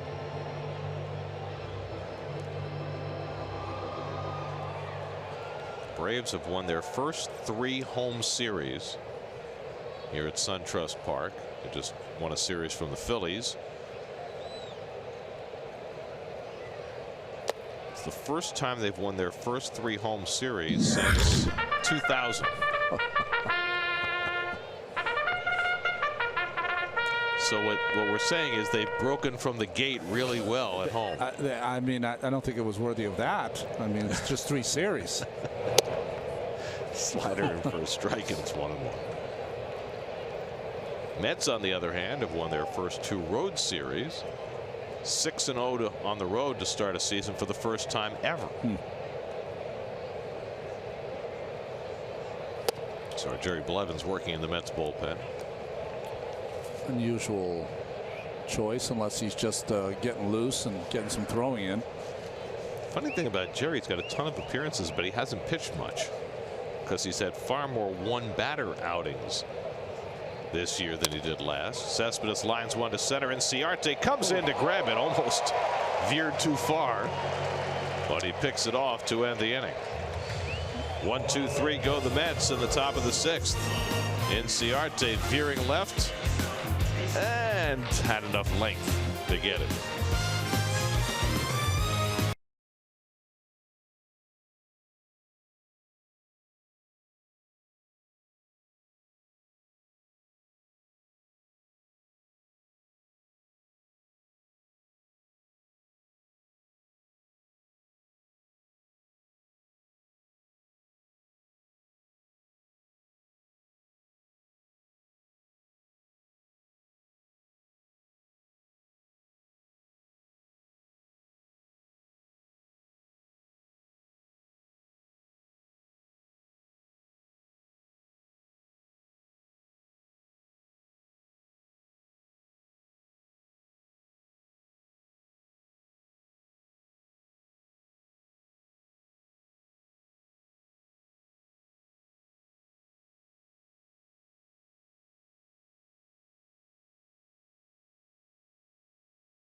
Matt Harvey's still out there chucking as we go to the bottom of the 6th. He'll face Dansby Swanson to lead off.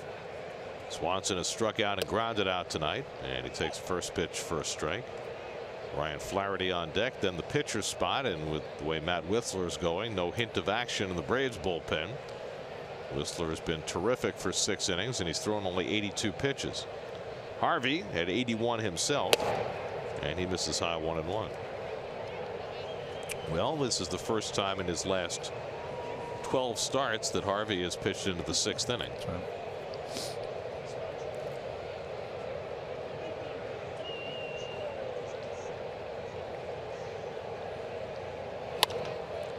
And Swanson flies one down the line. Bruce giving chase, and he won't get there. Foul ball, 1-2. Let's reset the Mets defense, Ronnie. Why not? There we go. The reset, reboot. Although nothing's changed. But well, you know, some folks might have tuned in. That's right. Late. We don't encourage you to do that. We encourage you to be there right from the start of the broadcast. But you know, people do tune in and out. Ate a little late. Maybe went out to eat. Had trouble putting the kids to sleep. I get it. I get it all. You know, Thursday is the new Friday. It is. Yeah. Date night. You ever notice that? A lot more going on Thursday night than there used to. All I know is Thursday night is spent with you. It hasn't changed in 13 years. Well, sometimes Thursday's an off day. You get to spend it with cash. That's right. Yeah, sometimes. How's the little man doing? He's got a new thing now. I was telling Greg Picker, our producer, he wants to bake a cake for me on the days I leave on the plane. So he's all about baking a cake. Wait a second. Yeah. He's what, 2?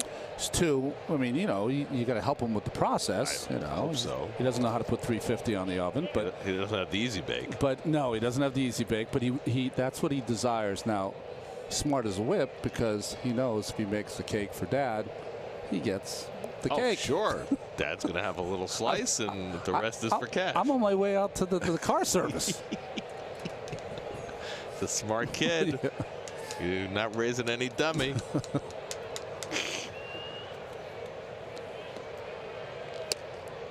That just missed. Full count to Swanson. Is he still 150% on the growth chart? Oh yeah, we're like embarrassed when we go into the pediatrician's office. He's gonna be the kid who they look at his birth certificate in Little League. That's right. Swanson chops one down to Frazier, and the running toss gets him one away.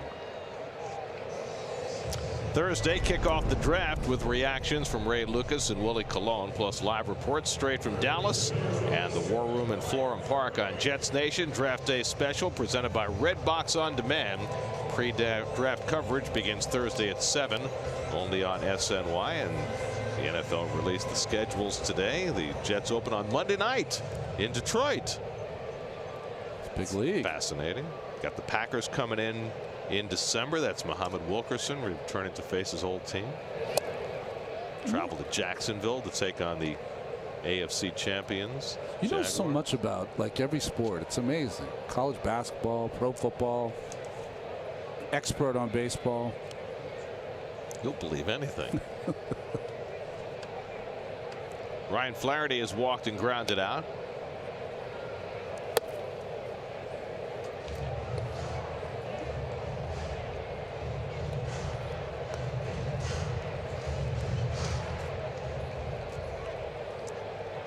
Harvey about to throw his 90th pitch of the night. Done a nice job persevering these last few innings. And he gets another ground ball. This one for Rosario to handle. Wide throw, but Gonzalez stays in the bag, and there are 2 out. Harvey's now retired 10 of the last 11 batters after a rough beginning. Rosario has a little thing that occasionally, when it's a routine grounder, he'll kind of decelerate with his arm a little bit, with his arm a little bit, which will not always get the throw on the mark. I think he should always have one consistent kind of speed. That's the real good shortstops that I've seen that never miss a throw. Well, I think, you know, when Jose Reyes was in his heyday, we saw that from him. That's right. I mean, his throws were the same speed and true all the time.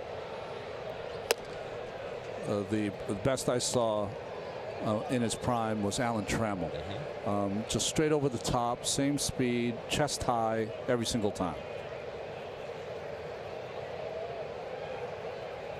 I know when Sean Dunston played for the Cubs and he had, maybe the strongest infield arm I've ever seen. Yeah. People would always ask him, why do you always throw the ball so hard? And he said, if I don't throw it hard, I don't know where it's going to go. And of course, that led to Mark Grace wearing a lot of extra padding in his first baseman's mitt. Well, to tell you folks at home how hard he threw, Mark Grace was an excellent fielder, like a gold glove first baseman kind of fielder, and he used to brace himself at first base, worried about how hard Dunston was going to throw it. Brooklyn kid, Yes, that's right. Thomas Jefferson High School. Taken in front of Dwight. Right? Yeah, he was number one. Number that one year for the Cubs. Jimmy Jones, Brian Elkers, and one more in there. One more taken before Doc. Fastball, strike three called. Whistler knew it before Pat Holbrook rang him up. Fourth strikeout for Harvey. He gets through 6.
Temperature in the low 50s. Braves, though, got 3 in the first and 3 in the third against Matt Harvey. And Matt Whistler has made that stand up quite nicely in his first big league start of the year. 6-1 as we go to the 7th. Whistler faces Asdrubal Cabrera to lead off. Cabrera has one of the Mets' 2 hits tonight. A single to center in the 4th. The other hit was a Todd Frazier home run in the 5th, and that's been it. The only 2 base runners the Mets have had through the first 6 innings. See if they have another 9-run inning in them tonight. Well, that slider has been breaking ball has been money for Whistler all night. Whistler has struck out 6, walked none. Bruce on deck, Frazier behind him. Cabrera tries to hold on the slider and did. 1-2. Matt Whistler still only 25 years old. He's got plenty of big league experience at this point, and it appears as though he has found himself a groove. Got an opportunity because of the injury to Anibal Sanchez. Got hurt running in the outfield yesterday. He was supposed to pitch tonight. They didn't even know whether it was going to be Whistler. There was some speculation they might use Lucas Sims, who was just called up to pitch in relief for the Braves, but they decided this morning that Whistler would get the start. Fortunately, their AAA team is only 45 minutes away, and that made it easy. Well, the one thing is that Whistler's pitching on one less day rest because he was supposed to pitch tomorrow for Gwinnett. He threw 83 pitches in his last minor league start last Saturday. He's up to 87 tonight. Nobody up in the Atlanta bullpen. They're going to let him ride. 2-2. And Cabrera with an emergency hack somehow fouled it off. There are the city probables for the remainder of the series. Noah Syndergaard tomorrow night against the lefty Sean Newcomb. Jacob deGrom against the Braves ace Julio Teheran on Saturday. And then Zach Wheeler Sunday afternoon against Mike Fultonevich. Fultonevich has gotten off to a quick start. You see Teheran with the big ERA, but he pitched very well his last start at home, and that was significant as Cabrera strikes out for the first out. That's 7 for Whistler, because Teheran was just awful in this ballpark last year, and obviously if he's your best pitcher, you want him to be able to pitch well in your ballpark. You know, I think he's got 3-10. He was here at this ballpark. He really enjoyed pitching in Turner Field, which I think had a little more room for him. He's more of a fly ball pitcher. And I didn't come early in the year. You and Keith came, but the ball was jumping out of here early. It was crazy, especially to right field. And left-hand hitters were having a field day against Teheran. And you have to think at some point that gets in your head. Oh, definitely. Bruce was robbed of a hit his last time up. A sizzler to first that Freeman made a nice play on. And he swings over the slider, and it's 0-2. Bruce is 0 for his stretch to 16 at bats. But he's rarely hit a ball harder than the one he did his last time up.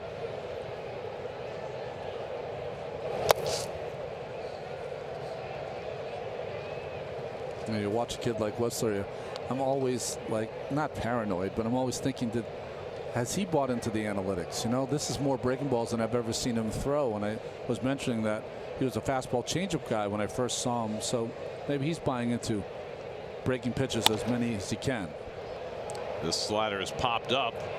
Flaherty and Swanson looking at each other. Flaherty finally takes charge of it for the second out. So Bruce's woes continue. Now 0 for his last 17. And Todd Frazier will come to bat with 2 out and nobody on. So since Frazier's home run in the 5th, Whistler has settled right back in and retired 8 in a row. Todd went over the center field fence, his 3rd home run of the season. And his 2nd in 5 career at bats against Whistler. And it's all sliders now from Whistler.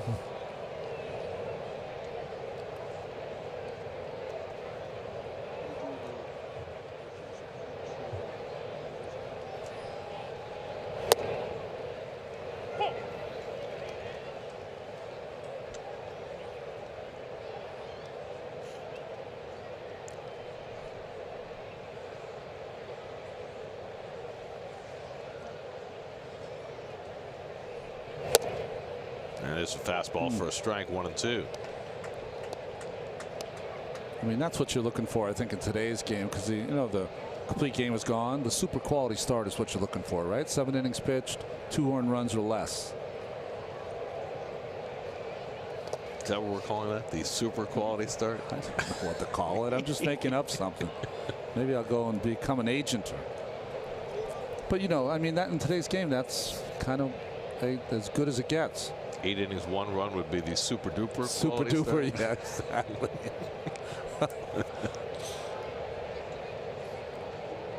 2-2 coming, and Frazier jumps back, full count.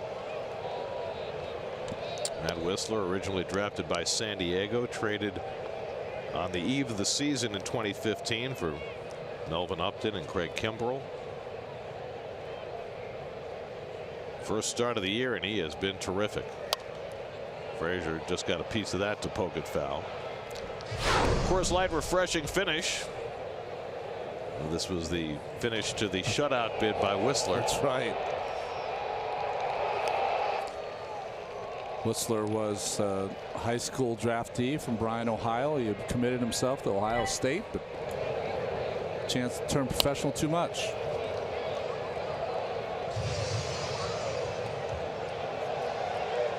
Right at 100 pitches now, and the Braves have action going in their bullpen.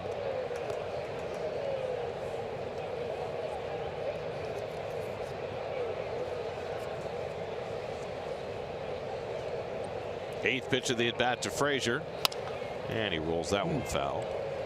Well, what Steve was talking about earlier, trying to put the ball in play with 2 strikes, right? The aforementioned Lucas Sims, who was a candidate to start this game, is now up in the Atlanta bullpen. Blooper. Tired. Keith. Not tired. Let's take that back. Always tired. Well, he naps about as much as anybody. Does he really? Any adult. Does he really nap? He does really Or nap. Just complains about being tired. No, he naps. He's a napper. Big time.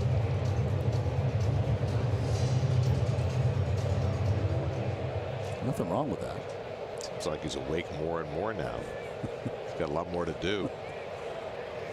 Frazier takes a slider, strike 3 called, and the inning is over. 8 strikeouts for Whistler, who's retired 9 straight. It's like he's playing ping pong with the Mets. Talk about tired.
Games on the go on any device with live streaming presented by Verizon. Just visit SNY.TV or download the NBC Sports app today for live streaming coverage of every SNY Mets game. Jerry Blevins will be the first man out of the bullpen for the Mets tonight. And that is not a typo. 10 games and 8 outs for Jerry, who's taken the specialty lefty to a whole nother level. Ender Inciarte takes a fastball outside. I mean, last year Jerry was not really used in that specialty lefty role. He had a lot of 1 inning or even 1 inning plus stints, but this year it's generally been 1 batter and out. Looks like it's going to be a little different tonight.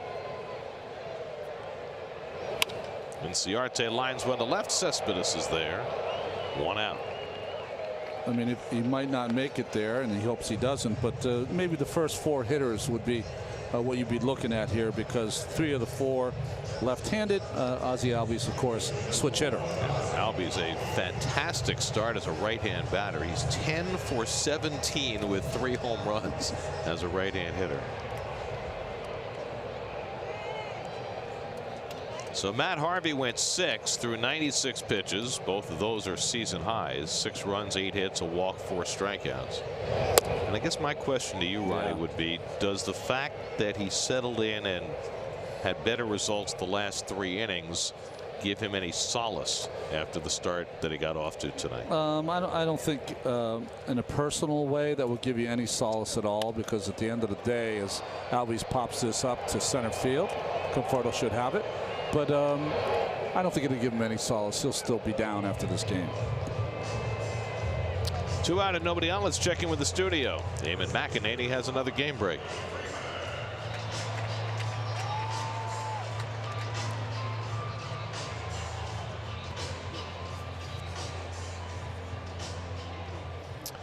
In that game, Lewis Brinson of the Marlins has his first home run as a Marlin, and he hits it against the team that traded him away.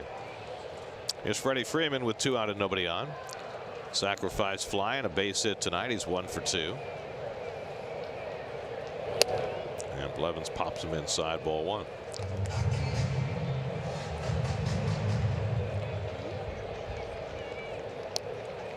There are the numbers for Freeman. He's had the upper hand on Blevins.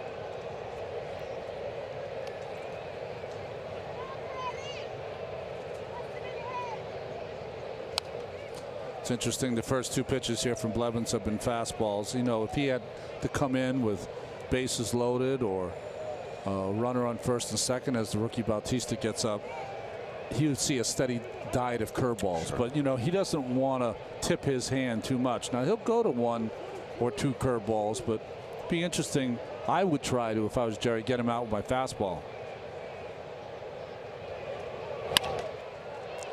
Does go back to the fastball and it's fouled off. Is it kind of like when you face a guy in spring training? Yeah, yeah, but the problem with spring training is you might not see the guy for the 3 or 4, 5, 6 games.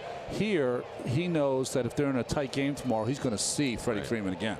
Might see him 4 times in 4 days. Exactly.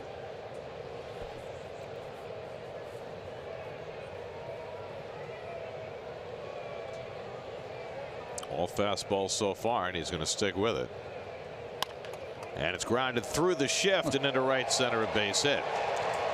So Freeman found the hole in the shift, and he's got himself his second hit of the night.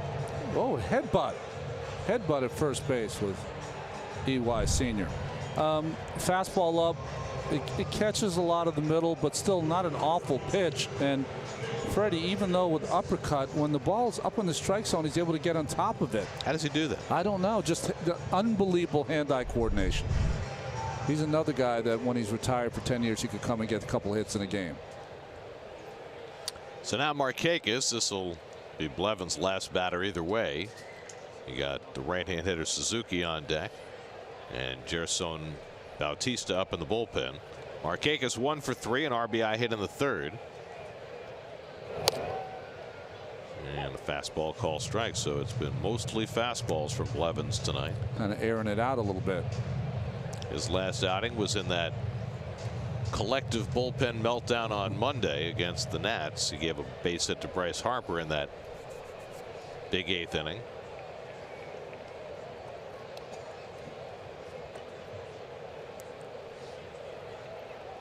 And the curveball up the middle, a base hit for Markakis. Freeman pulls in at second, so back-to-back 2-out hits by the 2 left-hand batters against Blevins. Really the first breaking ball he's thrown. Nice hitting by Markakis. And you were talking about before, Gary, about the cumulative numbers of Markakis have been adding up now because of all those games he plays every year. Well, I had thought that Blevins would be done at this point, but they're going to leave him in to face Suzuki, who's hit the ball hard 3 times tonight. A 2-run homer, a double, and then lined out to right field his last time up. It was the ball that Bruce almost lost in the lights. So in a year where Blevins has generally been asked to get 1 batter at a time, he's being asked to do far more here tonight. 5th batter he's facing. And the first pitch curveball fouled off by Suzuki. If you don't retire Suzuki, they want him go all the way through to Preston Tucker? I would think so. I guess. He's got the left-hand hitter Tucker on deck. Our camera person, Diane, almost got waffled down there. I saw her. She's very nimble. She is very nimble. Way to go. Very nice. It's a good color, too. Anything to stay warm. This is very cold by Atlanta standards, Yes. I mean, this is almost comfortable compared to what we've been dealing with. About 50 degrees. A little breeze blowing out of the west. I mean, I was bundled up at Citi Field. I feel much nicer here tonight. But it's not going to get warm. It's going to be this kind of weather all weekend, right? It should be a little warmer the next couple of nights. And then it's supposed to rain on Sunday. So we'll see about that.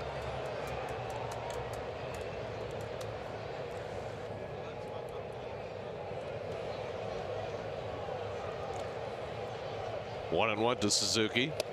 And he turns out of the way of an inside fastball. 2-1. Now the danger here is, you know, you leave Blevins in to face Suzuki. If he doesn't get him out, faces Tucker. Does he throw so many pitches that you can't use him tomorrow? Yeah, or you're only limited to maybe one hitter as opposed to, you know, what if Freeman leads off? You want Freeman, Markakis, Tucker. Well, the way Freeman's piling up hits against Blevins, I'm not sure. And Suzuki again has to turn out of the way, and now it's 3-1. Gets the fans a little perturbed.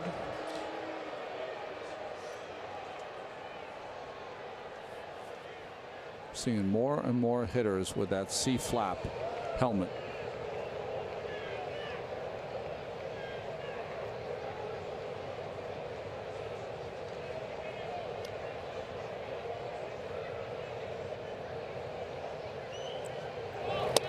And the curveball misses ball 4, and that loads the bases. So after getting the first 2 outs, Blevins gives up 2 hits. Now the walk to Suzuki, and Preston Tucker will come up with the bases full. It's almost like the worst case scenario just happened in this inning for Jerry. Well, he hasn't thrown more than 15 pitches in an outing this year. This is the Mets' 18th game. It's the 11th game Blevins has pitched in, but as we've mentioned, most of those have been 1 and 2 batter affairs. Now facing a 6th batter. Tucker doubled down the right field line to drive in a pair in the 3rd, 1 for 3 on the night. And the first pitch curveball welled out and missed. And now Blevins getting serious. Well, there's runs to give up now. You got to be careful. No more messing around. This is what he does. This Preston Tucker is a pretty good athlete. 27 years old, University of Florida, had a few trials with the Astros, never quite stuck. And getting a chance here, that one's cued foul, although the chance may be diminishing as the arrival of Ronald Acuna gets closer and closer. Acuna's gotten off to a bad start in AAA. That's why he's not here. They thought, most people thought, that once the couple of weeks passed where they'd get an extra season of control, that they'd bring up their top prospect, but hadn't hit much yet, and they're going to wait for him to get hot before they bring him up. But he'll be here eventually.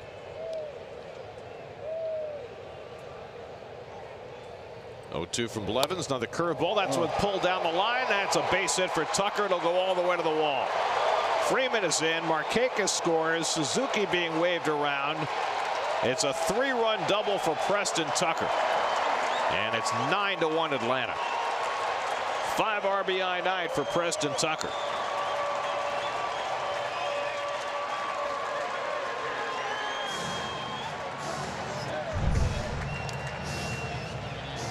Curveball. See, the problem with that curveball, it wasn't a bad pitch, but it was the 3rd curveball of the run. So Tucker finally measured it and clears the bases. So Blevins being asked to soak up an inning, unable to complete the inning, and the Mets will make a double switch. Gerson Bautista will come out of the bullpen. This call to the bullpen brought to you by Verizon. We'll be right back.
Gerson Bautista will make his second big league appearance for New York. See that one head base on ball, got his first strikeout. Give him a double to start the inning, but get out of it.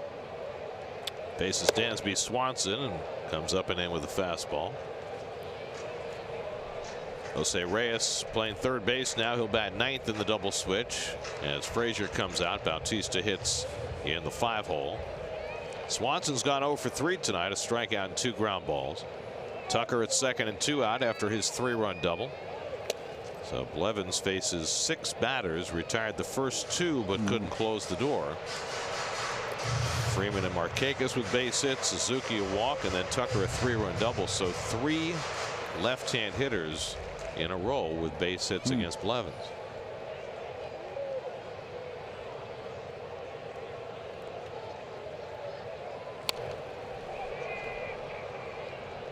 Game 2 of this series tomorrow night, another 7:30 start, so our pregame coverage begins at 7 o'clock. And there it is. Mets and Braves right here on SNY. Traffic should be nice over here coming at Friday night. Traffic everywhere in Atlanta at every hour is horrible. They don't have enough roads for the number of people. It's a big problem. 2-1 to Swanson, and it misses. 3-1. Don't even get me started on the public transportation.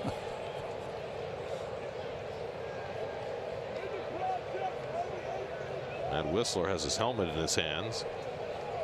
He's already thrown 102 pitches. He's going back out there. Wow.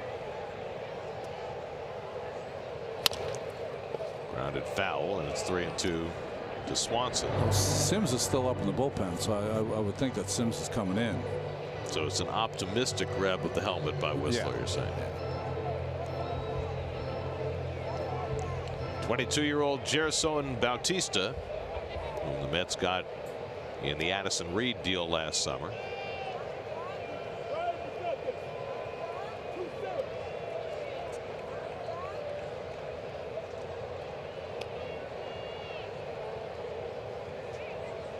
Three-2 to Swanson, and he grounds it foul. Who knows, maybe later this summer Gerson Bautista might face Jose Bautista. Maybe. Jose Bautista, who by the way was a Met for part of one day in 2004. They traded for him, got him from Kansas City for Justin Huber, and then traded him to Pittsburgh for Chris Benson. Wasn't Nelson Cruz a Met for a while? Yes, he was. Well, he started out in the Mets organization. Okay. He actually played in the Mets farm system. Bautista never played a day in the Mets system. He was their property for about 10 minutes. I use that word property in quotation marks. Yeah. It's an old-fashioned saying that rankles a lot of people. He really interesting career, and it's going to be interesting to see if he can turn it around, because you know, he was a guy that everyone just kind of considered. He was J.D. Martinez before J.D. Martinez. You know, they thought of him as an extra player, a versatile player, not going to hit for a lot of power, and he turned himself into a power hitter. I mean, we saw him with the Pirates, and he was, you know, a utility guy at best.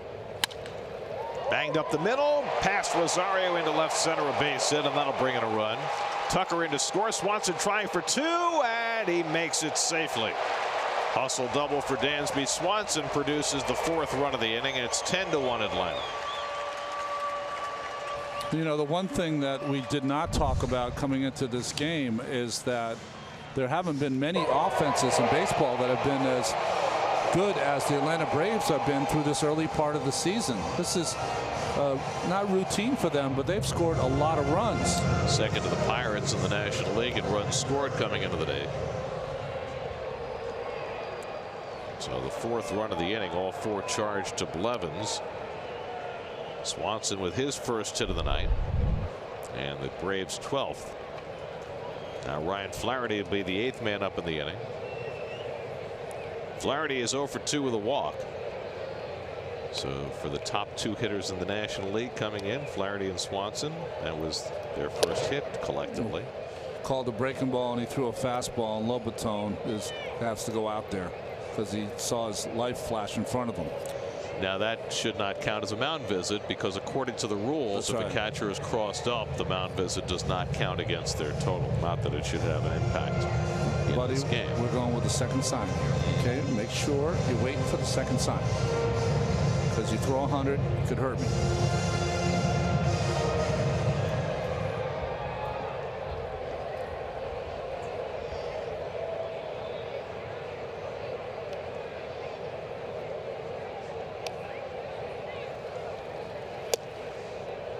Well, the Braves off to an unbelievable start with runners in scoring position. One of the reasons they've scored so many runs. That's actually not the top number in the major leagues. Toronto's got a higher batting average with runners in scoring position. They were at 343 coming into the day.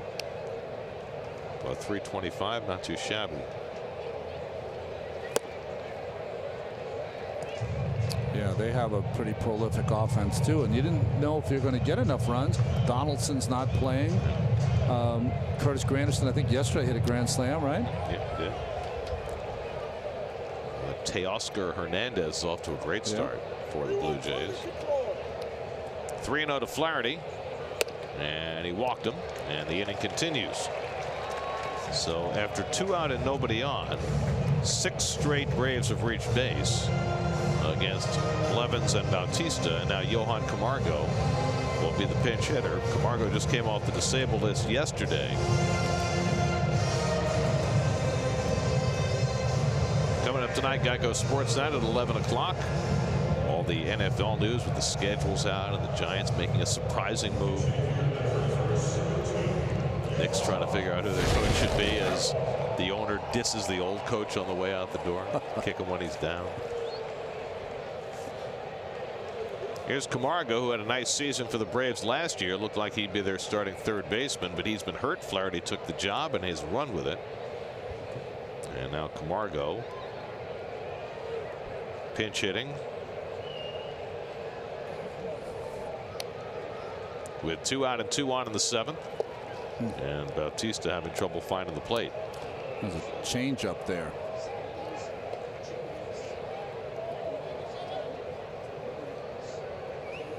He's still green, you know, and just has great tools.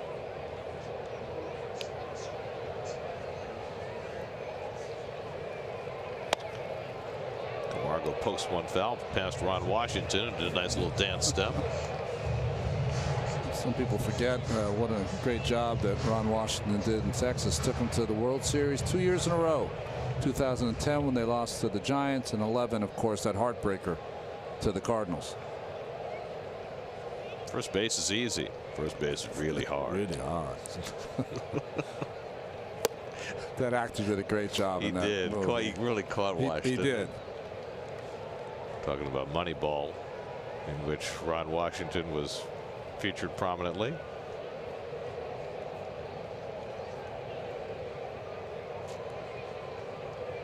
Camargo, the 9th man up in the inning, hit .299 as a rookie last year in 82 games. And he socks this one in the air to shallow center. Rosario back and makes the grab. And that finally retires the side. But 6 straight Braves reached base after 2 out and 4 scored.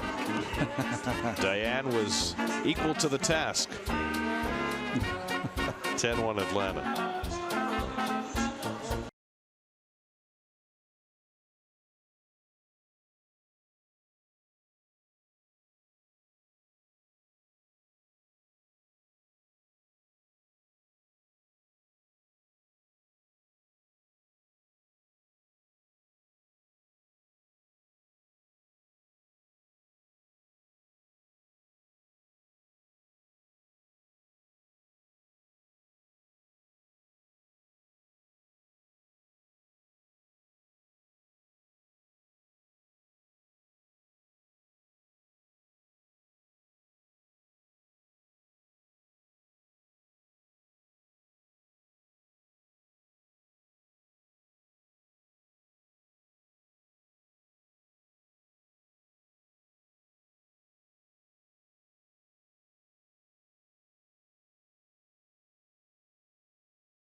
Frazier, and that was it in 7 innings against Matt Whistler, who did a tremendous job in his first big league start of the year. Changes for the Braves. Ryan Flaherty moves from third base to first base. Johan Camargo, who pinch hits, stays in the game at third.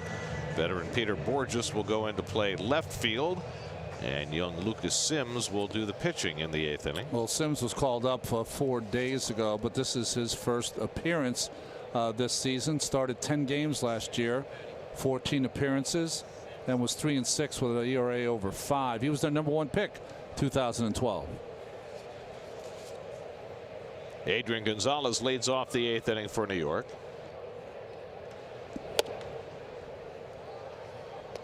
Adrian's 0 for 2 tonight. Fouled out to left, flied out to right. Sims, another one of those kids the Braves drafted out of the Atlanta area. Went to high school in Snellville, Georgia. He was a huge John Smoltz fan growing up. I mean, get in line. He'd come to Turner Field 5 times a year and try to time it every time Smoltz was pitching.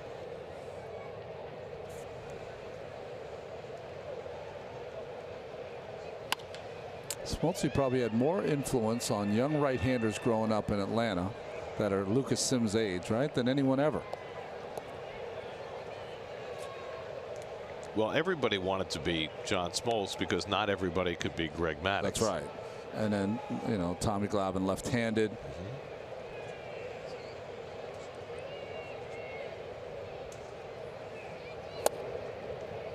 And I say that even though, you know, a kid who doesn't have a 95-mile-an-hour fastball could try to be Greg Maddux. Try. But there was only one. That's right. Gonzalez hits one deep to left center field. Inciarte back to the track at the wall. It's out of here. Adrian Gonzalez with his 2nd home run of the season, and the Mets' 2nd home run of the night. And that makes it 10-2 Atlanta.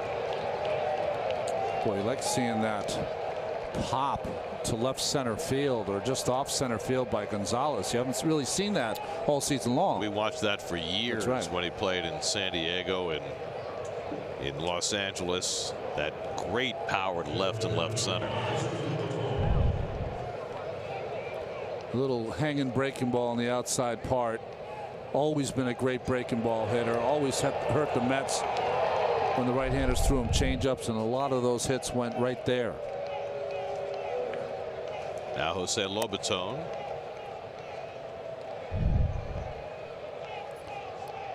I mean, the contact is out front, and that lift he's always had at the very end with the follow-through.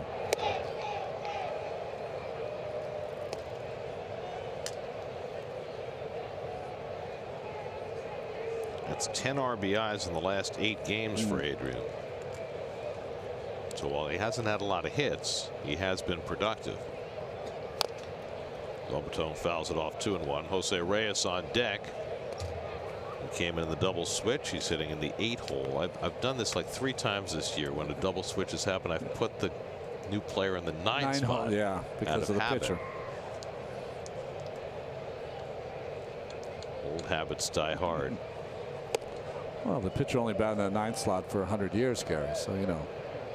Although, you know, I remember growing up, there were some pitchers who were good enough hitters that they batted even higher in the batting. Yeah, that's right. Gary Peters comes to mind in the 60s with the White Sox. There's ball 4 to Lobaton. Don Robinson with the Pirates would sometimes hit 6. Rick Rhoden DH'd, right, for the Yankees that one year. I mean, there weren't a lot, but every once in a while you get that guy who was good enough to hit up in the order. I mean, this is Ohtani guy here who doesn't bat 9. He does not bat 9. You know, that's the one interesting thing about Ohtani. You know, he gets rocked in his last start against the Red Sox, but I think tonight he's DHing. Well, that's the thing. Yeah. I mean, we always say about pitchers, you know, if you have a bad night, you got to wait 5 days. Well, he doesn't have to wait 5 days. Here's Reyes, who's still waiting for his first hit of the season. His last couple of at-bats have been kind of ugly, and trying to get something together in this part-time role that he is trying to adjust to.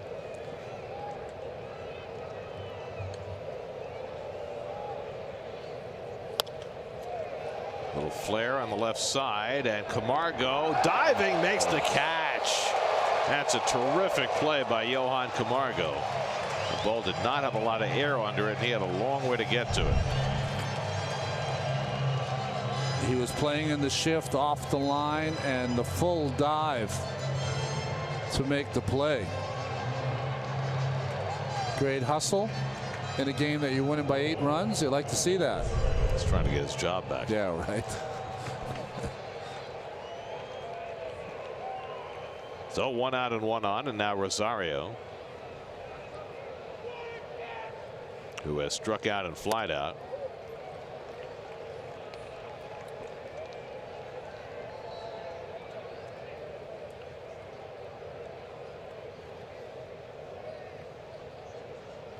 Lobaton at first with 1 out.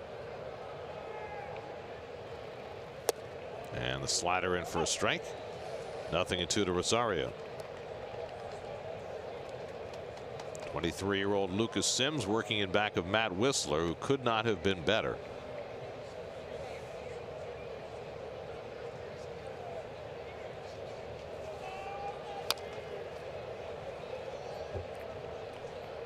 Tonight's starters brought to you by People's United Bank. On cue, there's Matt Whistler in his line. Matt Harvey gave up all 6 of those runs in the first 3 innings, and then pitched 3 scoreless innings after that. Be interesting to hear what Mickey Callaway has to say about Harvey's outing tonight and his potential future. That's driven toward left center, but overcomes the left fielder Borges. He misjudged it, and it lands for a base hit. Yeah, he lost it in the lights. We were talking about Bruce before, who was able to make the catch. He has such great speed, and he's going to let you know by his actions he lost it in the lights. Watch, he's going to make it the catch, and then right there he runs back on it and plays it on the hop. And Rosario was halfway to second base before he realized that Lobaton had stopped at second, and almost got himself in trouble. So the Mets with their second hit of the inning, and now Conforto bats with 2 on. Michael's 0 for 3 tonight, 2 strikeouts and a ground out against Whistler. And he has to move his feet on that inside fastball from Sims. Brandon Nimmo is out on deck to bat for Cespedes in a 10-2 game in the 8th inning.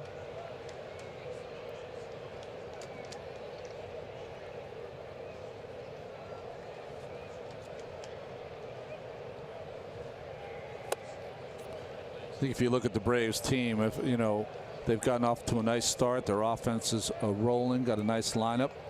Starting pitching could be good enough, but their bullpen probably is their Achilles heel right now. And they just lost an important piece. Jose Ramirez went down with shoulder inflammation. He was really good for them last year. Well, he and Vizcaino were good together too. Sims behind on Conforto, 2-0. And Michael takes a backdoor breaking ball out of the strike zone. That's a little hard to understand. Yeah. It's a 10-2 game. 2-0 breaking ball in a 10-2 game. Just, you know, I never heard of it. You know, you have to challenge someone. You pay for being behind. And there's ball 4, and the bases are loaded. So Sims perhaps inviting the Mets to get back into this game. Second walk of the inning. And he'll get a visit from his pitching coach, Chuck Hernandez. Hernandez has been in a lot of places. He did a great job in Miami. He did a great job in Detroit, where he kind of brought along Justin Verlander, who won the Rookie of the Year under his guidance. And now here with some of these young pitchers in Atlanta.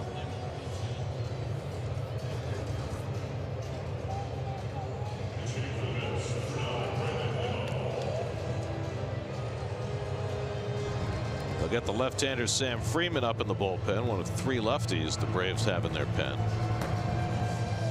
And Brandon Nimmo will bat for Cespedes, who went 0 for 3 tonight.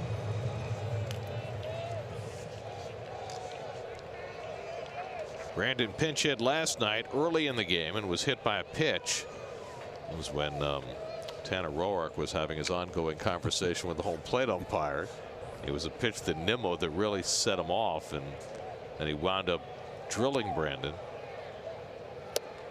It was interesting that Roark was eventually able to channel his energies in the right direction after all that conversation and did not get completely out of kilter. Yeah, he was lucky he took an at bat. You know, he and the next inning was kind of easy for him. That helped him get through.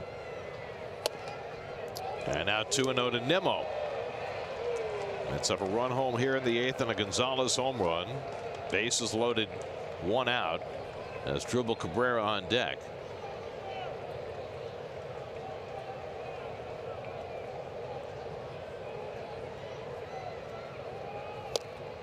And that's wide, ball 3. Well, I imagine that Brian Snitker will not want to watch too much more of this. Yeah. If he walks Nimmo, we'll probably see Freeman in to face Cabrera. And certainly to face Bruce, who follows.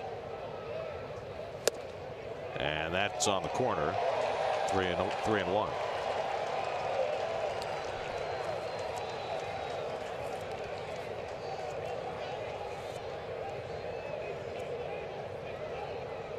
'25th pitch of the inning for Sims upcoming. And Nimmo hits it foul, 3-2.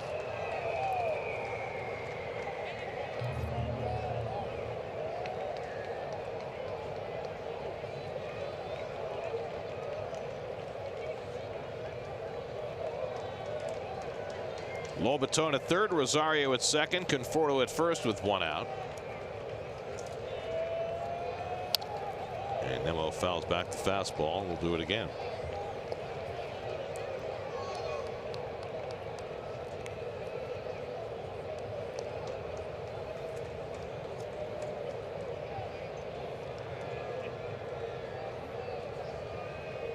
Today a 9-run 8th inning would tie it. Why not? Nowhere to go.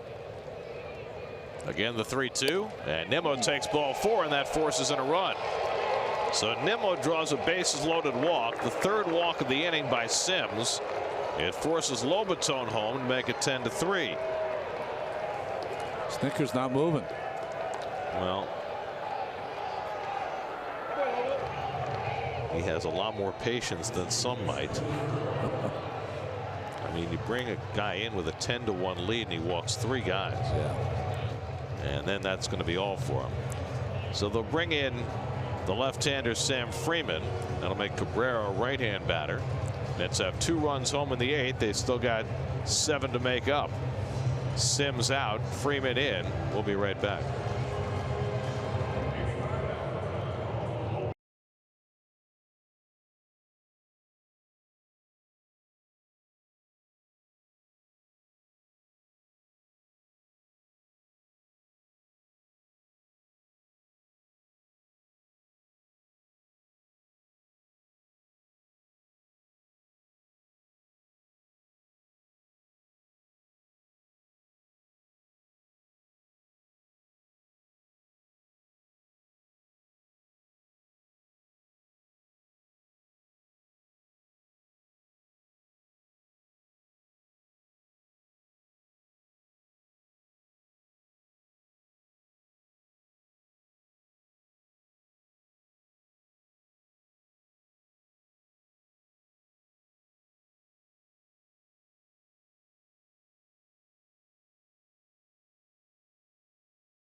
Sam Freeman, not the ideal guy to bring in with the bases loaded. No, control issues, but he's been able to skirt it so far with that low ERA. Came up with the St. Louis Cardinals, who drafted him in the 32nd round. University of Kansas. Now 30 years old, bases loaded, 1 out. Mets have 2 runs home in the inning. Cabrera at the plate, 1 for 3 tonight. He's hitting .389 as a right-hand batter, and he takes one well out of the strike zone for ball 1. Well, one more big hit here, and all of a sudden this game gets far more interesting than the Braves had intended. Juan Lagares is out on deck to bat for Jay Bruce, so Nimmo batted for Cespedes, and now Lagares set to bat for Bruce. And then you've got the pitcher spot behind Bruce. Wilmer Flores undoubtedly will get that at bat if it goes that far. And Cabrera takes one down from Freeman, and it's 2-0. Well, Lucas Sims faced 6 batters. Home run, walk, foul out on a great play by Camargo, single, walk, walk. And now Freeman's falling behind his first batter, 2-0. What did you say about the Achilles heel of the Braves? Might be their bullpen. I did before they came in. And that one catches the corner, 2-1. And with the Mets hitting for Cespedes and Lagares hitting for Bruce, you know, the Mets are semi-waving the off-white flag. Right. But it might work. Well, they've got a lot of outfielders who need playing time. Lagares off the bench worked last night. 2-1 to Cabrera, and as Drubel fouls it away. 95-mile-an-hour fastball from Freeman, and it's 2-2. Mets only have 4 hits tonight. Cabrera had the first one that came in the 4th inning after Whistler retired the first 11. Frazier homered in the 5th, and those were their only 2 hits coming into this 8th inning. Of course, they only had 2 hits going into the 8th inning last night. That's right. Then they scored 9 on 6 hits in the 8th. 2-2 coming, and Cabrera pounds one foul. As Drubel hitting .389 as a right-hand batter.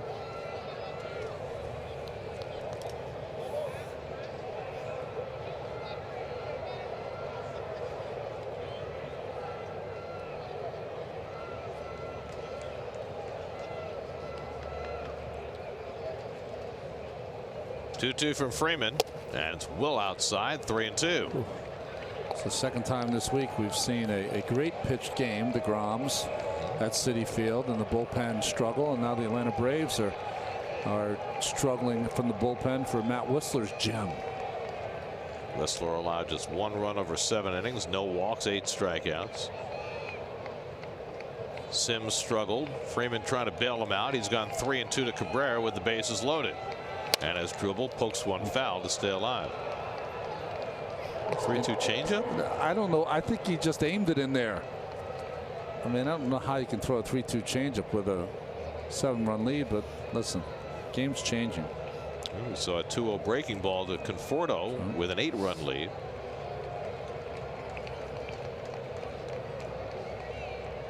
Eighth pitch of the at bat coming from Freeman to Cabrera. And he flies one down the right field side, slicing toward the crowd, now to play. Well, I'd say this about the Mets. They're not giving up at bats late in games, even when they're well behind. They only know one way, I guess, you know? Well, it's been a good way so far. They are 13-4. Rosario, Conforto, and Nimmo the base runners. Lots of speed out there. Again, the 3-2. And Cabrera flies one out to right center field. Back in the gap in Ciarte. He makes the catch. Tagging at third is Rosario. He'll come in to score the 3rd run of the inning. Conforto goes to 3rd. Sacrifice fly by Cabrera. Makes it 10-4 Atlanta.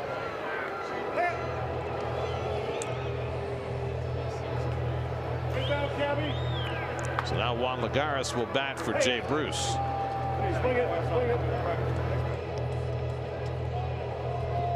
Lagares off to a great early season start, highlighted by his go-ahead hit last night, a double down the right field line that played at 2 runs. Ninja Turtle here.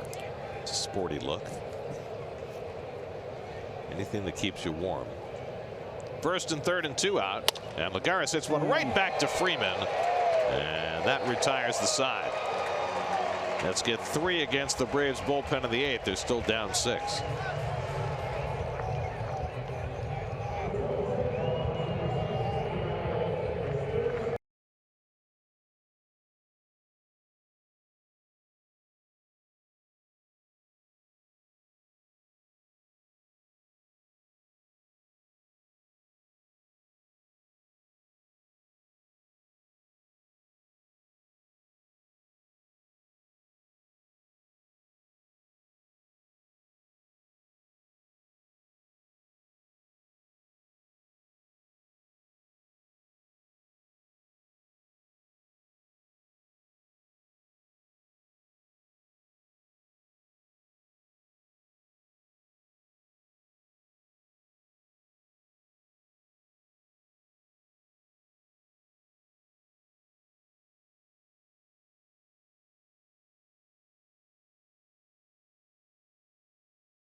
For Atlanta, Mets reconfigure their outfield. Michael Conforto moves to left field. Juan Lagares stays in center field, and Brandon Nimmo stays in right.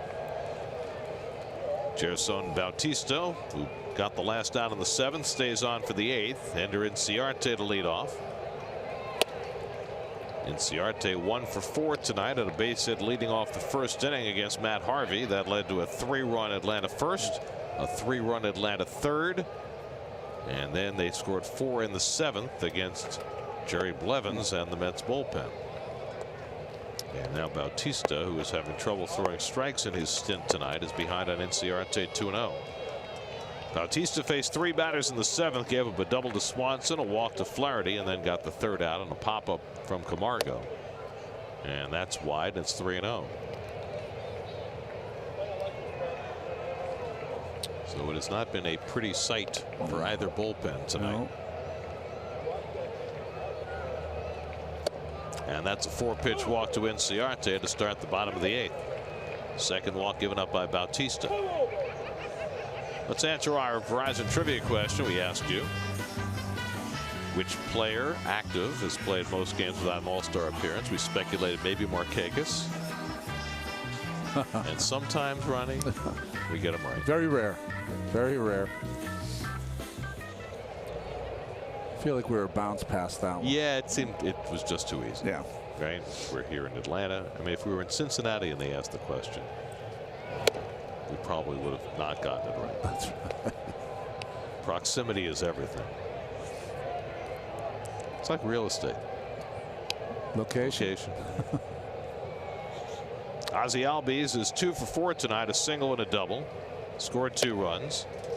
And Bautista still hasn't thrown a strike in this inning. 6 in a row out of the strike zone. Peter Borges is on deck. He's hitting in Freddie Freeman's spot, as both managers have gone to their bench in the late innings in a lopsided game, which was more lopsided a few moments ago. It was 10-1. Now it's 10-4. But Bautista not helping matters by missing with 7 straight. There is nobody up in the Mets bullpen, so Mickey Callaway is going to run with his rookie right-hander here. Not wanted to use anybody else in this particular game, and there's ball 4. So 8 straight balls to start the 8th inning from Bautista, and the Braves have the first 2 men on. Dave Island will take a trip to the mound. Doug Williams and Andy Martino discuss whether Matt Harvey or Zach Wheeler will be headed to the bullpen. Plus, they'll take their weekly dip into Keith's Twitter account. On the latest Shay Anything podcast, listen today, search SNY Mets, and subscribe wherever you listen to your podcast. Shay Anything. Shay Anything. It's a nice twist on the John Cusack movie. That's right. Naomi Scott. Great movie. Great movie. Boombox. Phil Collins. Yeah. Here's Borges up for the first time. Give me anything with John Cusack. I'm pretty happy. I'm the same. High Fidelity. I'm a big fan of his sisters. Joan Cusack. Joan. She's great in everything. Well, she's always in his movies. Yeah, maybe that's it. Grosse Point Blank. Great movie. That's right. He was With assassin. With Minnie Driver. That's right. That's hit out to right field, chasing Nimmo back to the warning track. He makes the catch. Nice play by Nimmo. Inciarte tags at second. He'll go to third. So Borges retired on a long fly ball for the first out.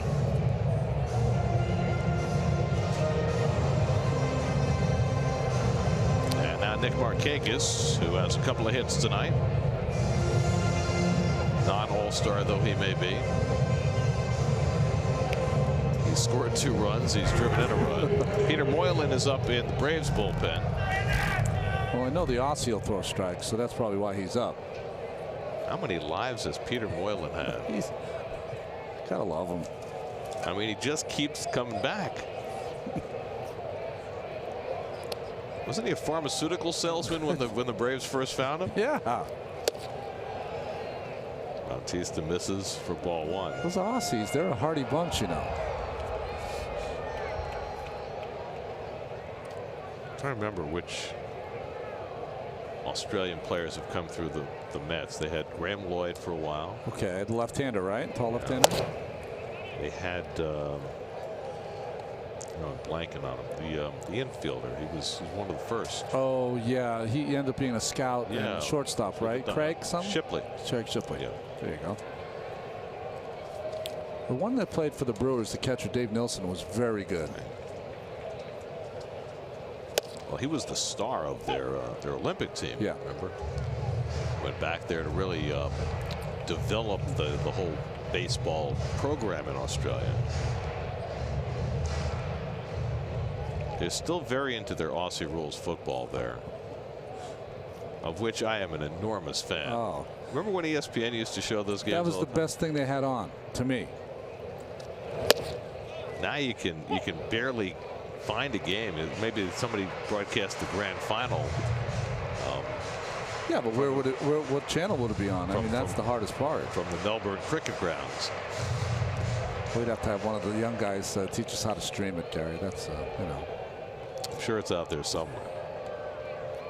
2-2 to Markakis with first and third and 1 out. And that's line to left. Over comes Conforto diving, and he makes the catch. Tagging at third and coming in is Inciarte, who might have left too soon. They're asking Reyes to check the base. He's going to step on third now, and they say he did not leave too soon. Nice play by Conforto, laying out with his team down by 6 runs to take a hit away from Markakis. Just picks this off the turf.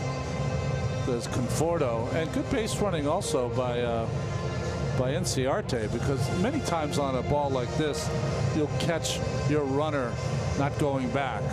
But attention to detail, and I think he left at the appropriate moment. That makes it 11-4, and what have we got? The Braves are challenging that the Mets made it, that Conforto caught the ball. No, yeah, the challenging that he didn't catch it. Yeah. Trying to get Markakis a hit. Let's see. It certainly looked like he held it. Ground was not involved in the catch. You know, it rumbled a little bit on the end of the glove, but you know, this is not the NFL. Well, first of all, it's 11-4 in the bottom of the 8th, Exactly. and second of all, he caught the ball. So silly. This is a little unnecessary. I mean, I understand this comes down to protecting your player, right? And that, you just said it. you don't need to protect the player. You just had a sacrifice fly. But he wants the hit. Forget about the hit. It's 11-4. He wants to make the All-Star team. Okay, then that's different. It's at 1,800 games. They're in the All-Star team. That's different. Watch it rattle around a little here. Does it, you know, in the NFL, that might not be a catch. It might not be secured. This is Major League Baseball. It's a catch. Stop. Stop.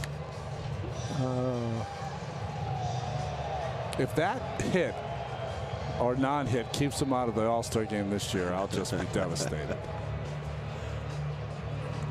I'll tell you, Nick Markakis is such a pro. He's probably embarrassed in there that they're checking it. I think you're probably right. But, you know, I understand it from Stidker's point of view. Look at the umpires' faces. Like, you got to be kidding me. Jerry Davis, the crew chief, on the headset. Aesthetically pleasing. This is one of the Well, Field and Colbert's crew and Sam Holbrook's crew are in the bunker in Chelsea trying to sort this one out. On that one, probably is like, hey guys, wake up. Was that a catch? And they do confirm it was an out. Did you see that by Jerry Davis? He kind of looked in the dugout at Snicker and like, don't do that again. It's an out. Don't waste my time anymore. Cold. Been an umpire forever. I got the 4th game of this four-game series. Yes, he does. Getaway day umpire. Big responsibility. Here's Kurt Suzuki, who's had a really good night. 2-run homer that really got the Braves ignited in the 1st. A double in the 3rd. Lined out in the 5th. Walked in the 7th. And now Suzuki takes high for ball 1. Gerson Bautista has gotten 3 outs, looking for 1 more. Charlie Culberson is out on deck to pinch hit for the Braves. And Suzuki hits one out to left field, chasing Conforto back to the track near the wall. He drops the ball. So after making a great catch, Conforto drops one, and that brings Albies all the way around to score to make it 12-4 Atlanta. Well, that's one you don't expect because Conforto was right there, and somehow they've scored that a double. That's got to be an error. Home double. I mean, he was standing right under the ball. That can't be a hit. Let's see, moving to his left. That's got to be an error. Routine play. You know what it was? He tried to jump and he didn't need to jump. Just needed to settle. But he didn't jump. Yeah. Well, he kind of a 2-inch jump. Anyway, it's a double for Suzuki, his 3rd extra base hit of the night.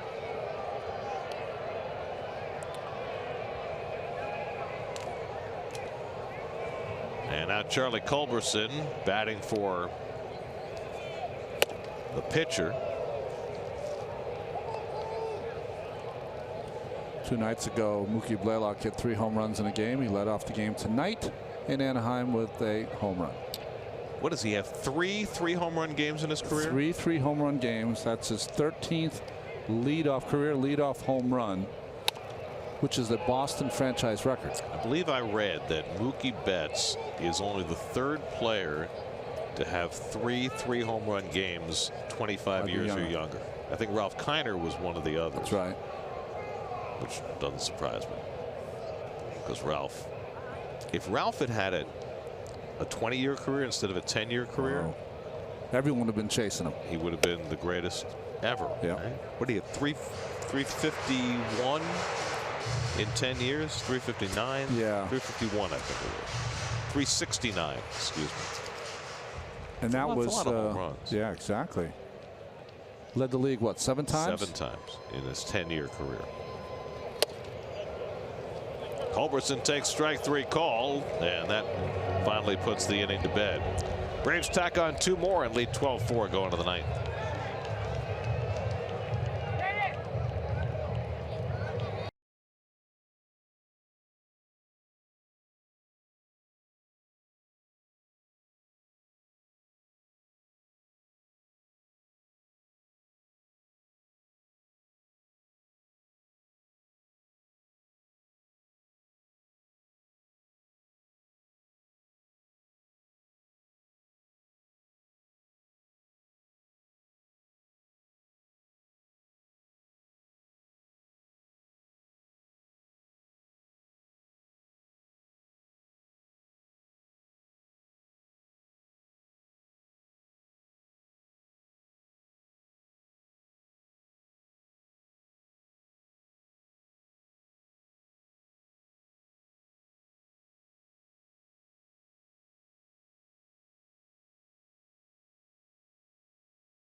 All right, gentlemen. Peter Moylan's a Brave again, third time around for the Aussie. 317 games with the Braves, 21-9 with a 2.62. He's had some good years here. He's now 39 years old. He's had Tommy John surgery along the way, went to the Dodgers, came back, went to the Royals. He was in 79 games to lead the American League last year, and now back in Atlanta. Wilmer Flores pinch hitting to lead off in the 9th inning. And the sidearmer misses outside, a ball and a strike. Adrian Gonzalez on deck, and then Jose Lobaton for the Mets in the 9th on what has been a lost night.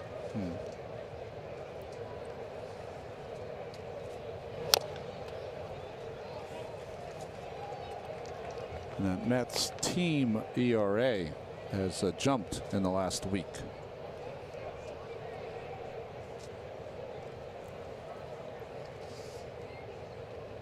Mets game into the day still second in the National League in staff ERA. That might change. Still small sample sizes. And Wilmer takes one the other way for a base hit. So going up against the right-handed side armor, gets the breaking ball and punches it into right field. Shorten up if you're not comfortable against Moylan in that sidearm swing, sidearm delivery. Nice hitting by Wilmer.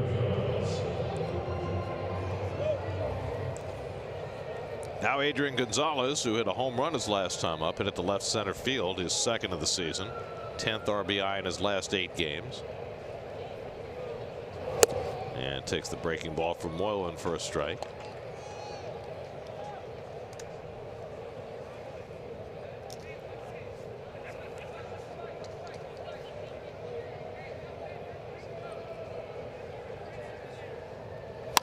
That's rocketed into right field for a base hit. Flores pulls in at second, so Gonzalez has his second hit of the night, and the Mets have the first 2 men on in the 9th. Boy, that's 2 good swings, right? In his last 2 at bats. Long home run to left center, and then this one right on, a little sinking fastball from Moylan. Somehow that was Adrian Gonzalez's first ever plate appearance against Peter Moylan. How could that be? I don't know. I guess they don't bring in the side-arming right-hander to face Gonzalez very often during the meat of his career. Here's Lobaton. Jose drew a walk and scored a run in the 8th inning. He's 0 for 2 tonight, hitless in his last 11 at bats since that first Met at bat when he delivered an opposite field triple. That's now 6 hits for the night. 4 of those have come in the last 2 innings against the Atlanta bullpen, and I would think it's safe to say that neither bullpen has especially distinguished itself tonight. It's interesting watching Bautista for the Mets. 8 straight balls to start the inning, and he didn't start getting people out until he started throwing a slider. It's like Carlos Marmol. Right. Remember? Yeah. Loop to left field, coming in hard. Borges sliding, and he makes the catch. Nice play by Borges for the first out. Well, we've seen 2 good catches in left field. Conforto in the last half, and Borges here. Mets should challenge this, just because. Oh, that would be great. Right? Oh, that would be such great gamesmanship. I mean, if Snit's going to do it, why shouldn't Mickey? You don't want to do it, though. The umpire would just blow a gasket. They would be so hot. Here's Reyes up for the second time. Hit a foul pop-up that Camargo made a terrific play on in the 8th. We'll say now 0 for 19 to start the season. Remember, he got off to a horrible start last year. Thanks. And then really kicked it in gear late June. And the last 3 months of the season, he was terrific. That's right. But the problem is, how many at-bats is he going to get to try and get himself out of this? I think the stat was he was 6 for 63 to start the season, hit 267 after that. I don't know how I remember that. Hopefully it's right.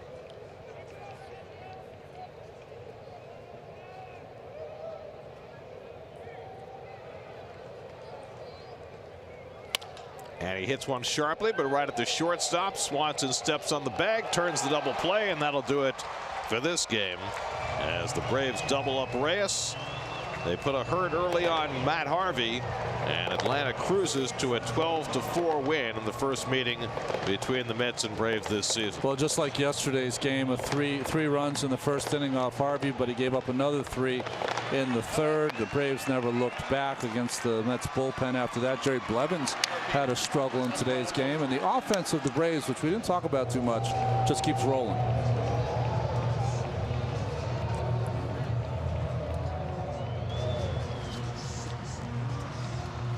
Braves win it 12-4. Whistler gets the win. Harvey takes the loss as the Braves get 6 runs in the first 3 innings against Matt Harvey and cruise to the easy win. Mets are now 13-5 on the season. Time to take care of the grass. The game's so long, they got to mow the grass. We'll be right back.